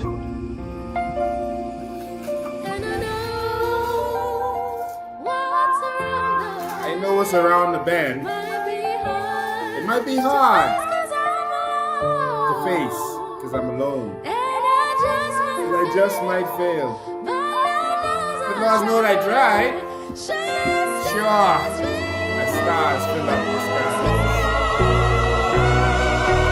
Stand up, take my people with me. Together we are going to a brand new home. Far across the river, you hear freedom calling, calling me to answer. Gonna keep on keeping on. I'm gonna stand up, take my people with me. Together we are going to a brand new home. Far across the river, you hear freedom calling, calling me to answer. Gonna keep on keeping on. I'm gonna stand up, take my people with me. Together we are going to a brand new home. Far across the river, I hear freedom calling, calling me to answer. Gonna keep on keeping on. I can feel it in my bones.